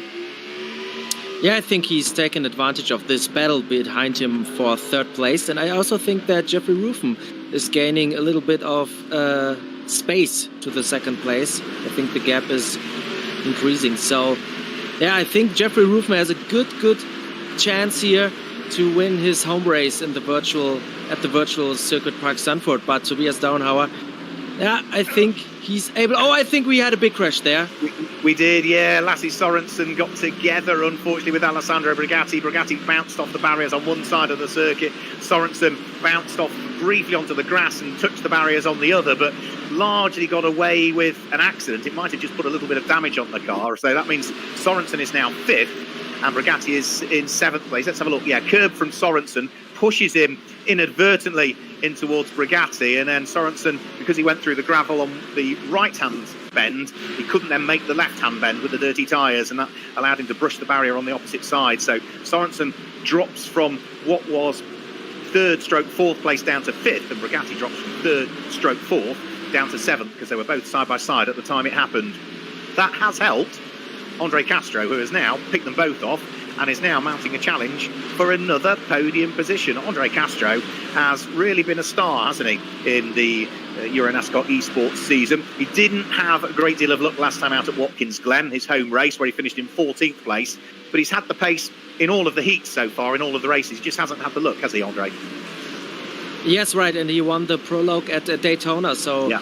he knows what it takes to win a sim race. He's doing a lot of virtual racings right now. I saw him on different oval tracks, on short tracks and stuff like that, so he's practicing a lot to get more experience in the sim racing world, and I think Andre Castro is one of those guys who's going to fight for the championship, for the overall championship in the first EuroNASCAR esports season that we have in the history of NASCAR Whelen Euro Series. The Ford of Alex Sedgwick we're concentrating on at the moment, the EVP and Brax-backed machine looking to try and apply the pressure to the reigning EuroNASCAR 2 champion Lasse Sorensen. Lasse Sorensen, though, is going to ignore what's going on in his mirrors and focus on these two cars ahead of him. Ulysse Delceau at the wheel of the RDV competition Chevy that is running in third place, but under pressure from Andre Castro, and Sorensen will want to catch both of them. Here is the second place car, Tobias Dauenhauer. Now, he has broken away from those behind. He's got about a 2-second gap back to this little battle here in third and fourth place, and Tobias Dauenhauer is 1 3/4 seconds off the race leader. Last time round, he matched Jeffrey Ruffin for pace. It was a 1 minute 41.02 from Jeffrey Ruffin last time. It was a 1 minute 41.09 from Tobias Dauenhauer, so just 7/100ths of a second difference in terms of their lap time. The fastest lap of the race at the moment, I think, has actually gone the way of Andre Castro. 1 minute 40.34, I think, is the fastest lap of the race that we've had. That happened a few laps ago from the American as he sits there in fourth position, and in fact he's just gone over the start-finish line now. And has he gone even quicker? Yeah, that was a 1 minute 40.343 is that fastest lap that he has managed to set. So yeah, that was a couple of laps to go, so that's why it's purple. Fastest lap of the race, not the lap he's just completed, a couple earlier than that. There's the gaps as well, 2.5 seconds roughly between first and second place. And now we look back at the battle for final place inside the top 10. This is Maren Kremers at the wheel of the 105 Chevy, fighting away with the PK Carsport machine of Bavo Fallon. And at the moment, it is just Maren Kremers that lies ahead. So it's just the Dutch driver, the 22-year-old for Feed Victor Racing at his home circuit, hanging on to the place. Back towards the front of the order, Andre Castro now starting to feel the pressure. He's got the green Chevy of Lasse Sorensen sitting right behind him as we go on board with the American, looking across at the virtual driver, Andre Castro, and then looking back at the car that's hunting him down, that being Lasse Sorensen. We're almost a third of the way through this race now, and are the lap times dropping off? Yes, they are for most drivers. They are dropping off about maybe a 0.3 to 0.5 of a second slower than they were doing earlier on. Lasse Sorensen still looking to try and hang on to fifth place whilst attacking for fourth if he can, but he'll be conscious of the championship points. Andre, you know Lasse as well as we do. A hugely likeable guy. Gentle giant is Lasse Sorensen. Unbelievably quick. But if you're leading the championship in the early stages and you're in fifth place, do you push it too hard to try and make the point with Andre Castro, or you just see if there's a mistake and then sneak by? I think it's very hard to tell, because on the one side, you know, consistency is key. So Lasse Sorensen leads the championship without a win. He knows that it's important to collect as many points as possible. On the other side, he's a racer, so when he sees a gap, he's going for it. So it's very hard to tell what his strategy be like. But if Andre Castro leaves the door open, I'm sure that Lasse Sorensen will take any opportunity to overtake him. But I think he will manage the risk a little bit. And you said it, he's a gentle giant. When you would meet him in the night, there's a 2-meter tall guy in front of you. I think you could get scared, but when you talk to him, you know, he's a very nice guy. He's a lovely, lovely guy, yeah, but yeah, he's quite imposing at, what, 6'3", 6'4". Here we go, there is our second place driver, Tobias Dauenhauer. You just see up the road Jeffrey Ruffin, the race leader, turning into the next corner. Now, might not be that many more laps before we potentially start to get a little bit of traffic coming into play here. And if you catch it in the right parts here at Zandvoort, then it's not going to cause you a problem. If you catch it through the twiddly bits, and there are several of those, it is going to cost you time, and that might put you back under pressure for position. The top three look fairly settled at the moment. Ruffin from Dauenhauer from Delceau. The best of the fights is still for fourth and fifth place. The yellow and white car, the Chevy of Andre Castro. Just behind that car there, Ulysse Delceau, who heads over the start-finish line.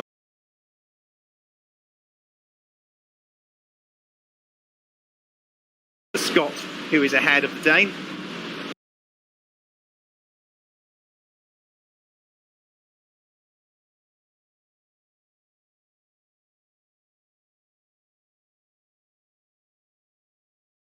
He's going to put in there, bearing in mind it is his teammate that sits ahead.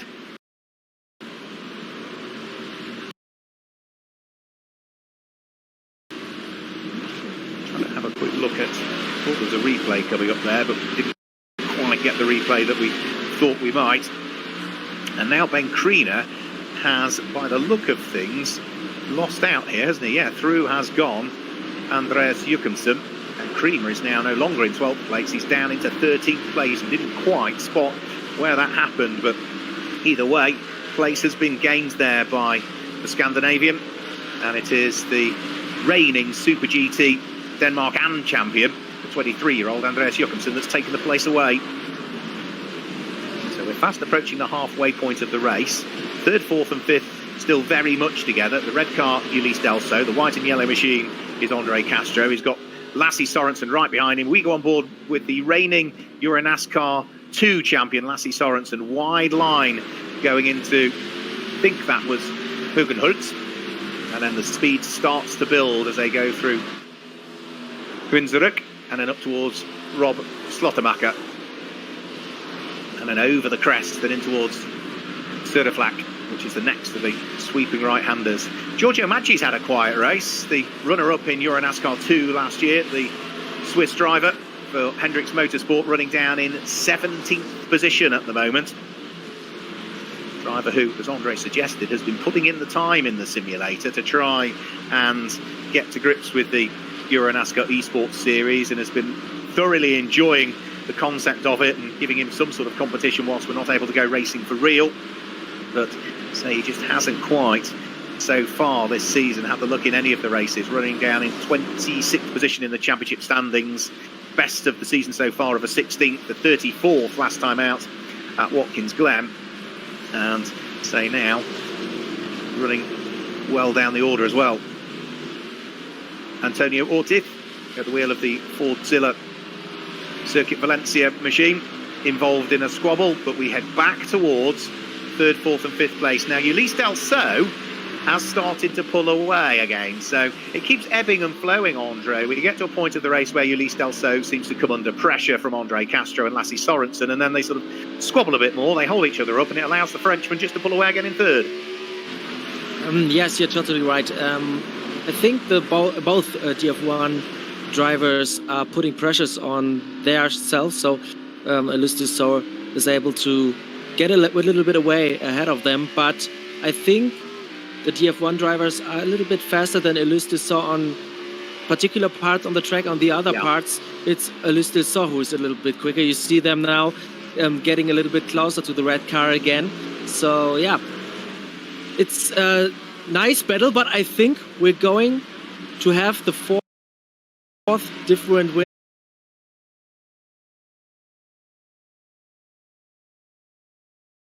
Saying, I was saying a few moments ago, Ulysse Delceau had got away, and it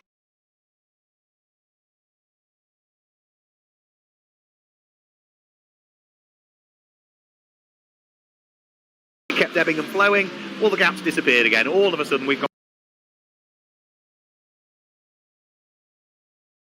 three cars fighting for the final podium spot again. Ulysse Delceau.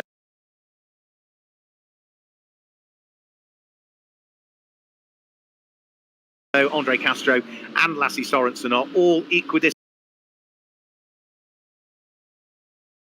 spread again, all pretty much bumper to bumper through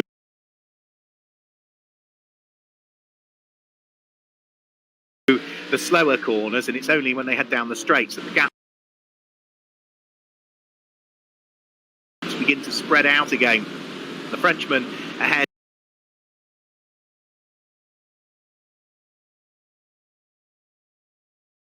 of the American, ahead of the Dane, with the British driver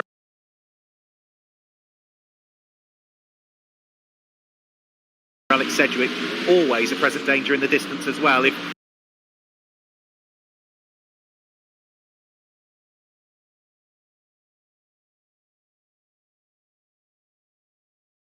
any of these three slip up or bump into each other.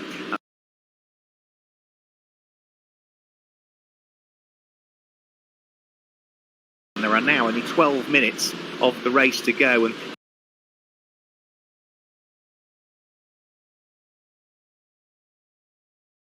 these three squabbling really have helped lead to breakaway.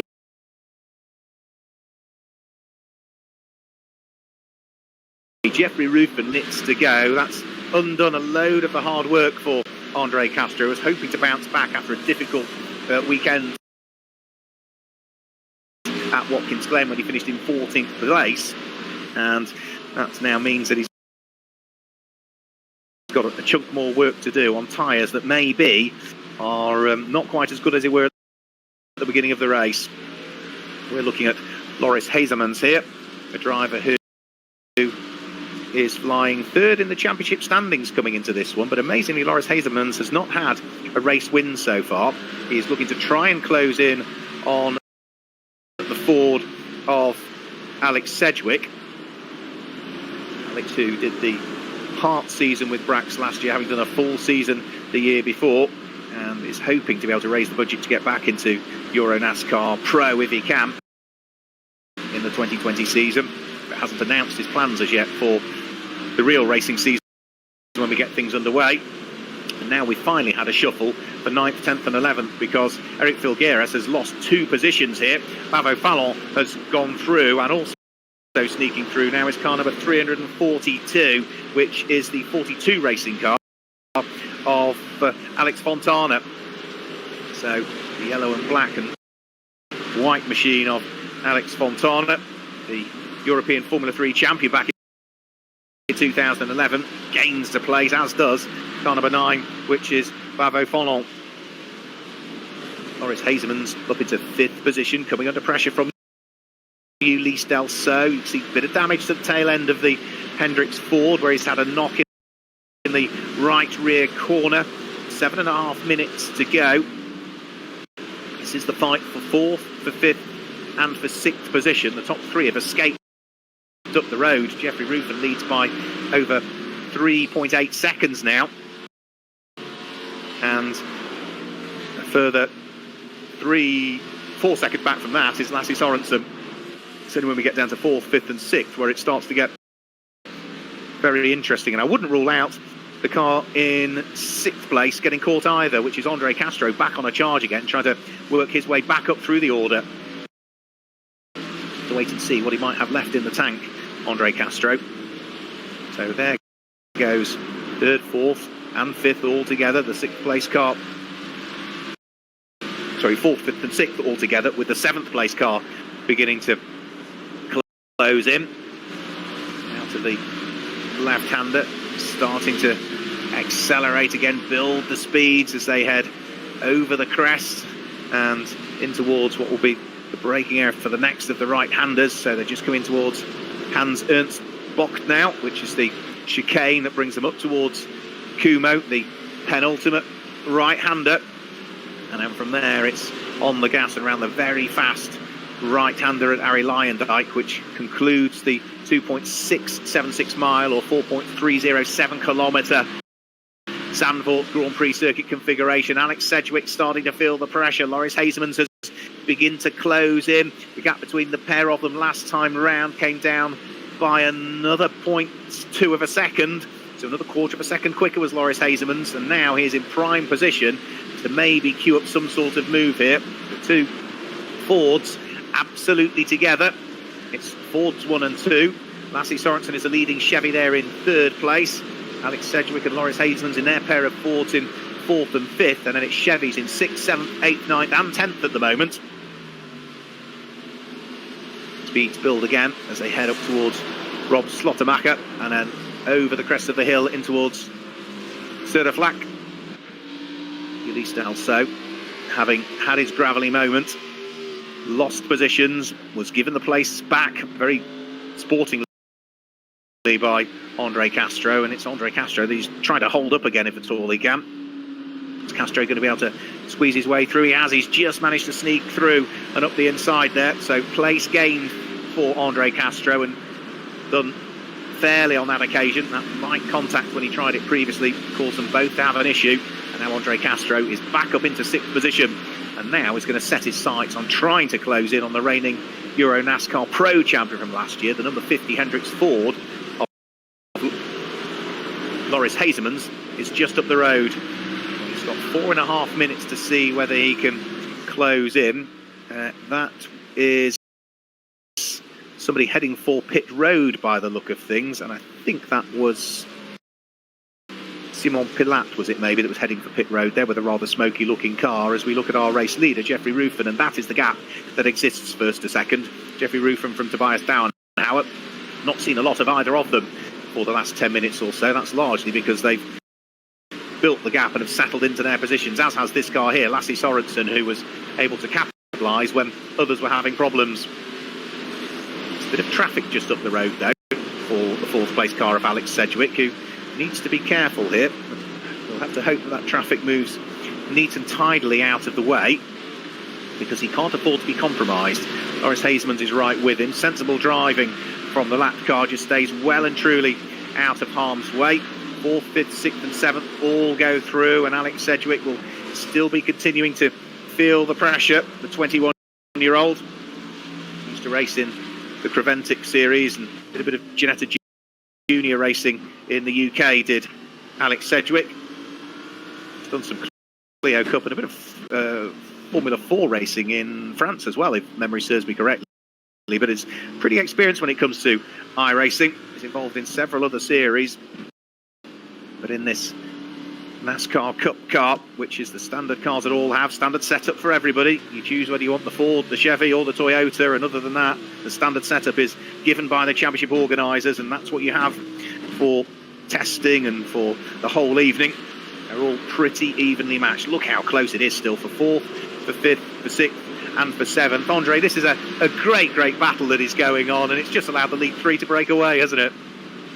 Yes, right. I think the only one who can beat Jeffrey Ruffin is himself with a mistake or something like trouble during lap traffic or a problem with the car.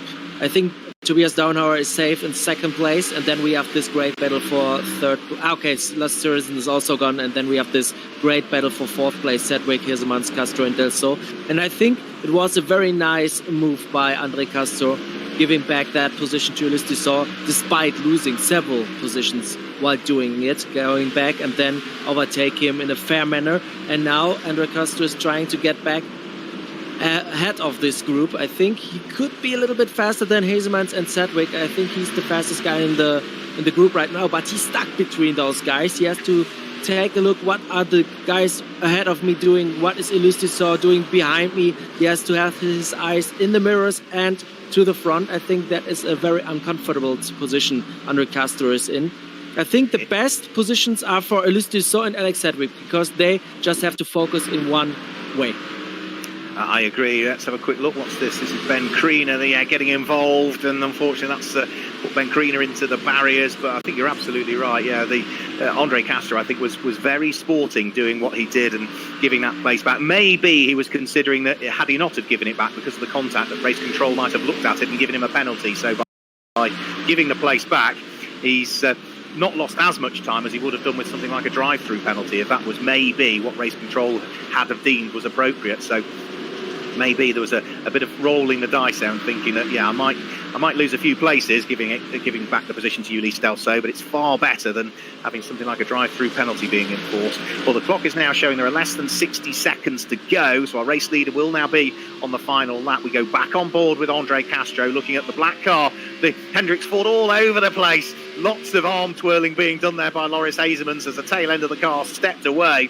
Power oversteer coming out of the corner, and he just managed to hang on to it as the car briefly skipped sideways, and now he is still looking to both apply the pressure to the 78 of Alex Sedgwick that sits ahead for Brax Racing, supported by EVP, and also try and defend from Andre Castro and Ulysse Dussault. Let's just hope that they all don't bump into each other on the final lap, which is what we are on now. Jeffrey Ruffin and Tobias Downhauer and Lasse Sorensen a long way up the road, so no such worries for that 3, but this has been a great fight over the course of the last few laps for 4th, for 5th, for 6th and for 7th position. It's not gone smoothly for any of them, probably in that 4, other than Loris Hazemans. Everybody else has had a little issue at some point, but they head up towards the braking area for the next little complex of corners with the 2 Fords ahead of the 2 Chevys. Sedgwick from Hazemans, then Andre Castro from Ulysse Del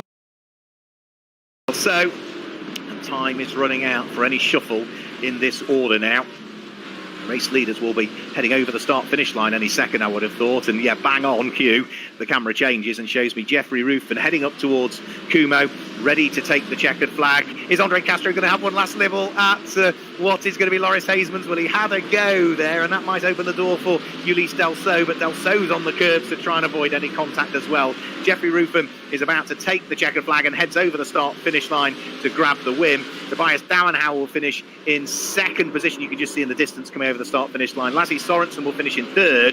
Who's going to finish in 4th? It is going to be Alex Sedgwick comes through to finish in 4th position. A season's best for Alex Sedgwick as he finishes in 4th place. Loris Hazemans finishes in 5th place, and what was a great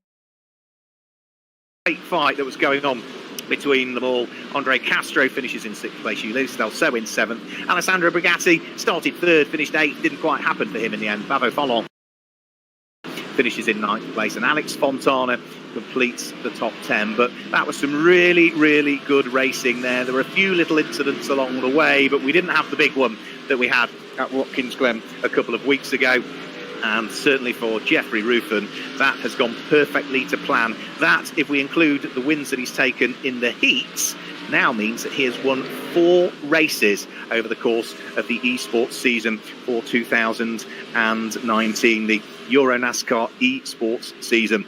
So we will await the drivers to ready up for us in commentary. We will see whether we can bring you a confirmation of the results. The drivers are all busy doing donuts and celebrating another great evening of EuroNASCAR esports racing. And if we can just get confirmation then of the results popping up, we can guide you through that. And I think we've probably got some more clips from Moss to look back at some of the action from 2019 season. So confirmation of the results. Jeffrey Ruffin claims the win. Tobias Dauenhauer in 2nd place. Lasse Sorensen finishes in 3rd place. Ahead of Alex Sedgwick in 4th. Loris Hazemans and Andre Castro complete the top 6. Ulysse Delso was in 7th. Alessandro Brigatti in 8th place. Pavo Fallon in 9th. And Alex Fontana in 10th. Then it was Andreas Jochimsen in 11th. Ahead of Eric Filgaris. Mikael Bantegam, Davide Delara, Brian Krul, Ben Kriener, and then in 17th place, that is where we see Antonio Pavida. Giorgio Maggi finished in 18th place, and then as we head outside of the top 18, Nave Talar in 19th. Stefano Gustavaye completes the top 20. So we're going to grab a quick word with the first of our drivers, who's already joined us in the commentary box. Jeffrey Ruffin, well done. A dominant win. You got the break early on, and well, now that means that's your first main championship race, but your 4th if we include all the heat wins that you've had. Yeah, we had a good win now, so really happy with it. Was aiming for that win, so it looks promising already, the heat and the qualifiers. So I cannot thank enough everyone from Hendrik Motorsport, from Orion, from Dutch NASCAR fans, everyone. Thank you for all the help, and now up to the next 4. You look at your consistency that you've had this year, Jeffrey. You finished in the top, well, not just the top 10, you finished in the top 8 in every race so far. Yeah, it looks really good. So I'm happy with it. It was a bit managing the tires at the end, so to got something to play with if Tobias was coming close. So yeah, we managed that gap really well. So you now get a couple of weeks break, but that gives you time to test, ready for Indianapolis the next round in 2 weeks' time. Yeah, that's right. Now up to Indianapolis and see what we can do there. Going for the Ben again. No, Sedgwick. Well, well done on the win, Jeffrey. Congratulations. That puts you right at the sharp end of the championship. Thank you. We'll grab a quick word also, if we can, with the driver that finished in second position, Tobias Dauenhauer. Tobias, well done. Congratulations. Great result. Yeah, thank you. It was a good race for me. At the beginning, I tried to manage the tires, but Jeffrey was too fast for me. Congrats to him. He did a fantastic race, and I think this was the maximum I could do. You look at the fact that he got the break earlier on, and then you sort of were looking in your mirrors and nobody was there. How difficult is it to still maintain that concentration and not make a mistake when you're not under pressure? It's really difficult, and it's also a good training for the real race car driving, because you have to focus a lot and till to the end. So it's hard to concentrate the whole race on. You came into this evening lying 10th in the championship standings. You'd had a 13th and a 12th at Brands Hatch and Watkins Glen respectively. That's going to move you. Haven't done the math, but that's going to move you more towards the sharp end, maybe inside the top 6, half dozen in the championship. Yeah, that's my aim. My aim was during the season to fight for the front positions, and now that happened, so I'm really happy with that. And I try to focus on for the next races and finish under the top 3. Well, very well done indeed. Congratulations. It was great to see you. Great to see you not just getting inside the top 10, but getting on the overall podium and runners-up spot. A win next time out at Indianapolis?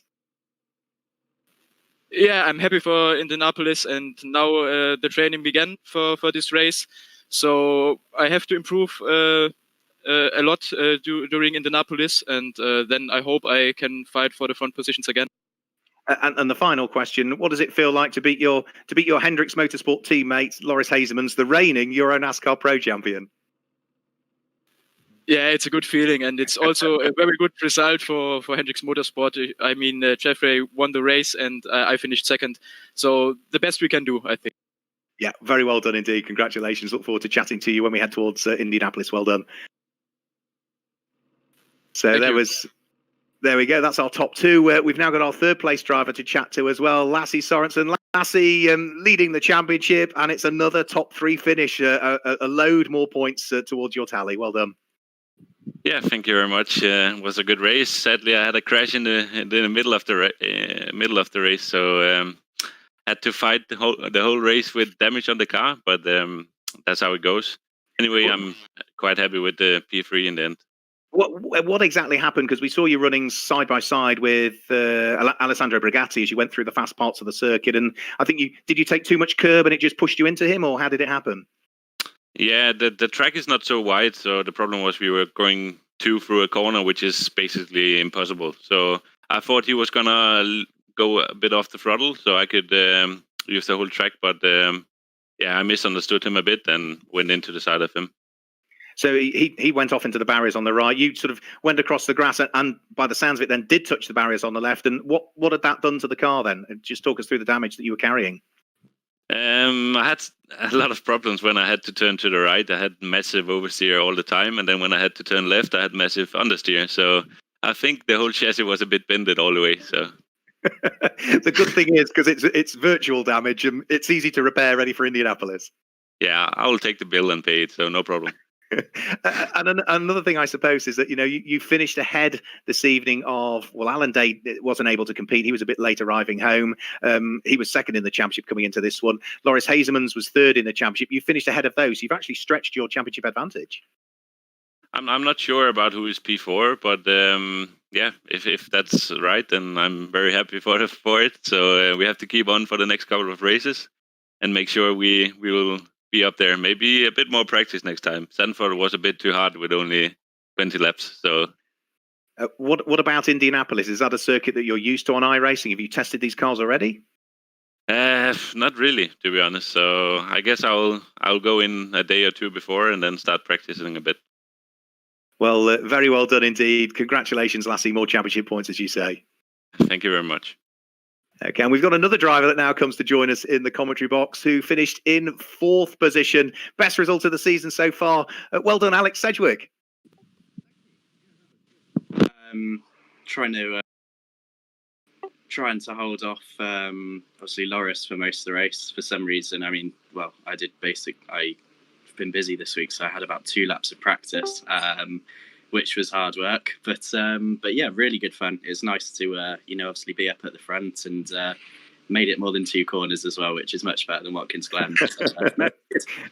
I mean, you're a driver that's got stacks of iRacing experience, and in particular in these cars as well, because I know you're involved in other E-series that are going on at the moment. So finally it's good to get that monkey off your back for what's been a difficult start for the year. Yeah, absolutely. I mean, I've done, I do a lot on iRacing and I do a lot with sort of the stock car stuff, but mainly ovals. So it's been a bit of a learning curve to kind of teach myself to drive on road courses on a sim again. But also obviously like the little quirks of this car and obviously the car through iRacing, that you don't have so much feedback as you do in real life. So it's little bits to learn, but obviously we're making progress. So it'd be nice to go sort of three spots higher next time would be great. I'm sure that's exactly the answer I would expect, Alex. And we've spoken to Tobias Dauenhauer. He knows what he's doing when we are allowed to go racing for real in the 2020 season. We know that Lasse Sorensen is also going to step up to EuroNASCAR Pro. You're, I think, one of those drivers that still hasn't announced what's happening yet. It's coming down to budget, I guess, is it? Yeah, absolutely. I mean, I have absolutely no idea whether I'll be racing, retired, part-time, who knows, but I'm sure we'll work something out. Obviously with everything going on, there's a lot of question marks obviously about racing and everything like that, so we'll see. Be cool to obviously be back in NASCAR. So on fourth position. So we've spoken to our top four drivers. Maybe we can sort of have a quick catch up with Andre as well. I think we've also maybe got some Most highlights from the Saturday of last year that we can look up. I'll just have a quick chat to Andre before we then sort of have a look at the Most highlights, and then we'll wrap things up. Andre, another great evening, wasn't it? Really chuffed for Jeffrey Ruffin. He's the most successful driver we've got in the esports series now. 3 heat wins, one every week, and today he finally got the main race. Yes, you're absolutely right. He won so many heat races, and I told you before the main race that he's one of those guys who's going to win a race in the EuroNASCAR esports series, and he did it during his home race at the Circuit Park Zandvoort. So I think there would be no better place to grab this win. And we have the fourth different winner in four different rounds, including the prologue at Daytona. So we see that we have a competitive grid here in the EuroNASCAR esports series. The racing is improving. Everybody's getting closer together, and I think we have a great championship battle going on. The next stop is the Indianapolis Motor Speedway. The NASCAR Xfinity Series will drive on the road course later this year when we go back to real racing. And yeah, we have a virtual race on the road course of Indianapolis before that with NASCAR cars. So I'm really looking forward to it. You and me both. Yeah, the main race wins. Andre Castro in the prologue, Guillaume de Flandre at Brands Hatch, and Mikael Smidlitz, Watkins Glen, and now we add Jeffrey Ruffin to that list as well. So we're going to have a quick look back. We showed you some of the highlights from Most in the Czech Republic in Czechia when we were there last year, the Sunday races. But let's have a quick look back at what happened on the Saturday races. And remember, in the revised calendar, we'll be heading there in November. So let's look back at the Saturday races, Most 2019.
at Most. It was a win for Nicola Rocca in the NASCAR Elite Pro Division. That gave him his 4th career win on that occasion. And Giorgio Maggi claimed 3 wins over the season, but the one he took at Most was his 2nd of the year. Beautiful, beautiful conditions there last year. Whether it will be as warm when we head there in November, we can only find out as and when we get there. So maybe a few final words from Andre as we wrap up what has been another great evening of racing. As you say, Jeffrey Ruffin, so pleased for him that he's claimed his first win. Tobias Dauenhauer I've been hugely impressed with, but it's nice to see again solid performances from some drivers like Lassie Sorensen and Andre Castro, who regardless of where we go each week seem to be there or thereabouts.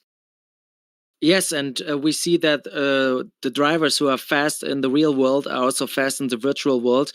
But when you start sim racing, it's not easy to adapt to this particular style of racing. And those guys who have experience or have a good feeling for being in a simulator, they have now the advantage. And we see that those guys can have some very clean battles at the front, nose to tail, very close together, and they still manage to not wreck, to do everything in a clean way. And we saw that very fair play move by Andre Castro when he hit Luis Del Sol in the back and then slipped back to give this position back. So it was fair play, nice racing, clean battles, everything was fine in this race. I think the Zandvoort race here in the EuroNASCAR Esports Series is one of the best we've seen so far. I couldn't agree more. And we will do it all again. We will head to Indianapolis for the next round that takes place on the road course there on the 2nd of June, 2 weeks time. So that's it for the moment from Andre Weigel, who has continually joined me in commentary box, the virtual commentary box. We heard from the EuroNASCAR CEO, Jerome Galpin, earlier on. And also our very special guest, the iRacing sales manager and director, Otto Zebany, who joined us for a brief interview. But from Andre and myself, Mark Werrell, that's all from a virtual Zandvoort. Join us in 2 weeks' time when we'll get things back underway again for round 4 of the EuroNASCAR Esports Series in conjunction with iRacing at Indianapolis. Until then, goodbye.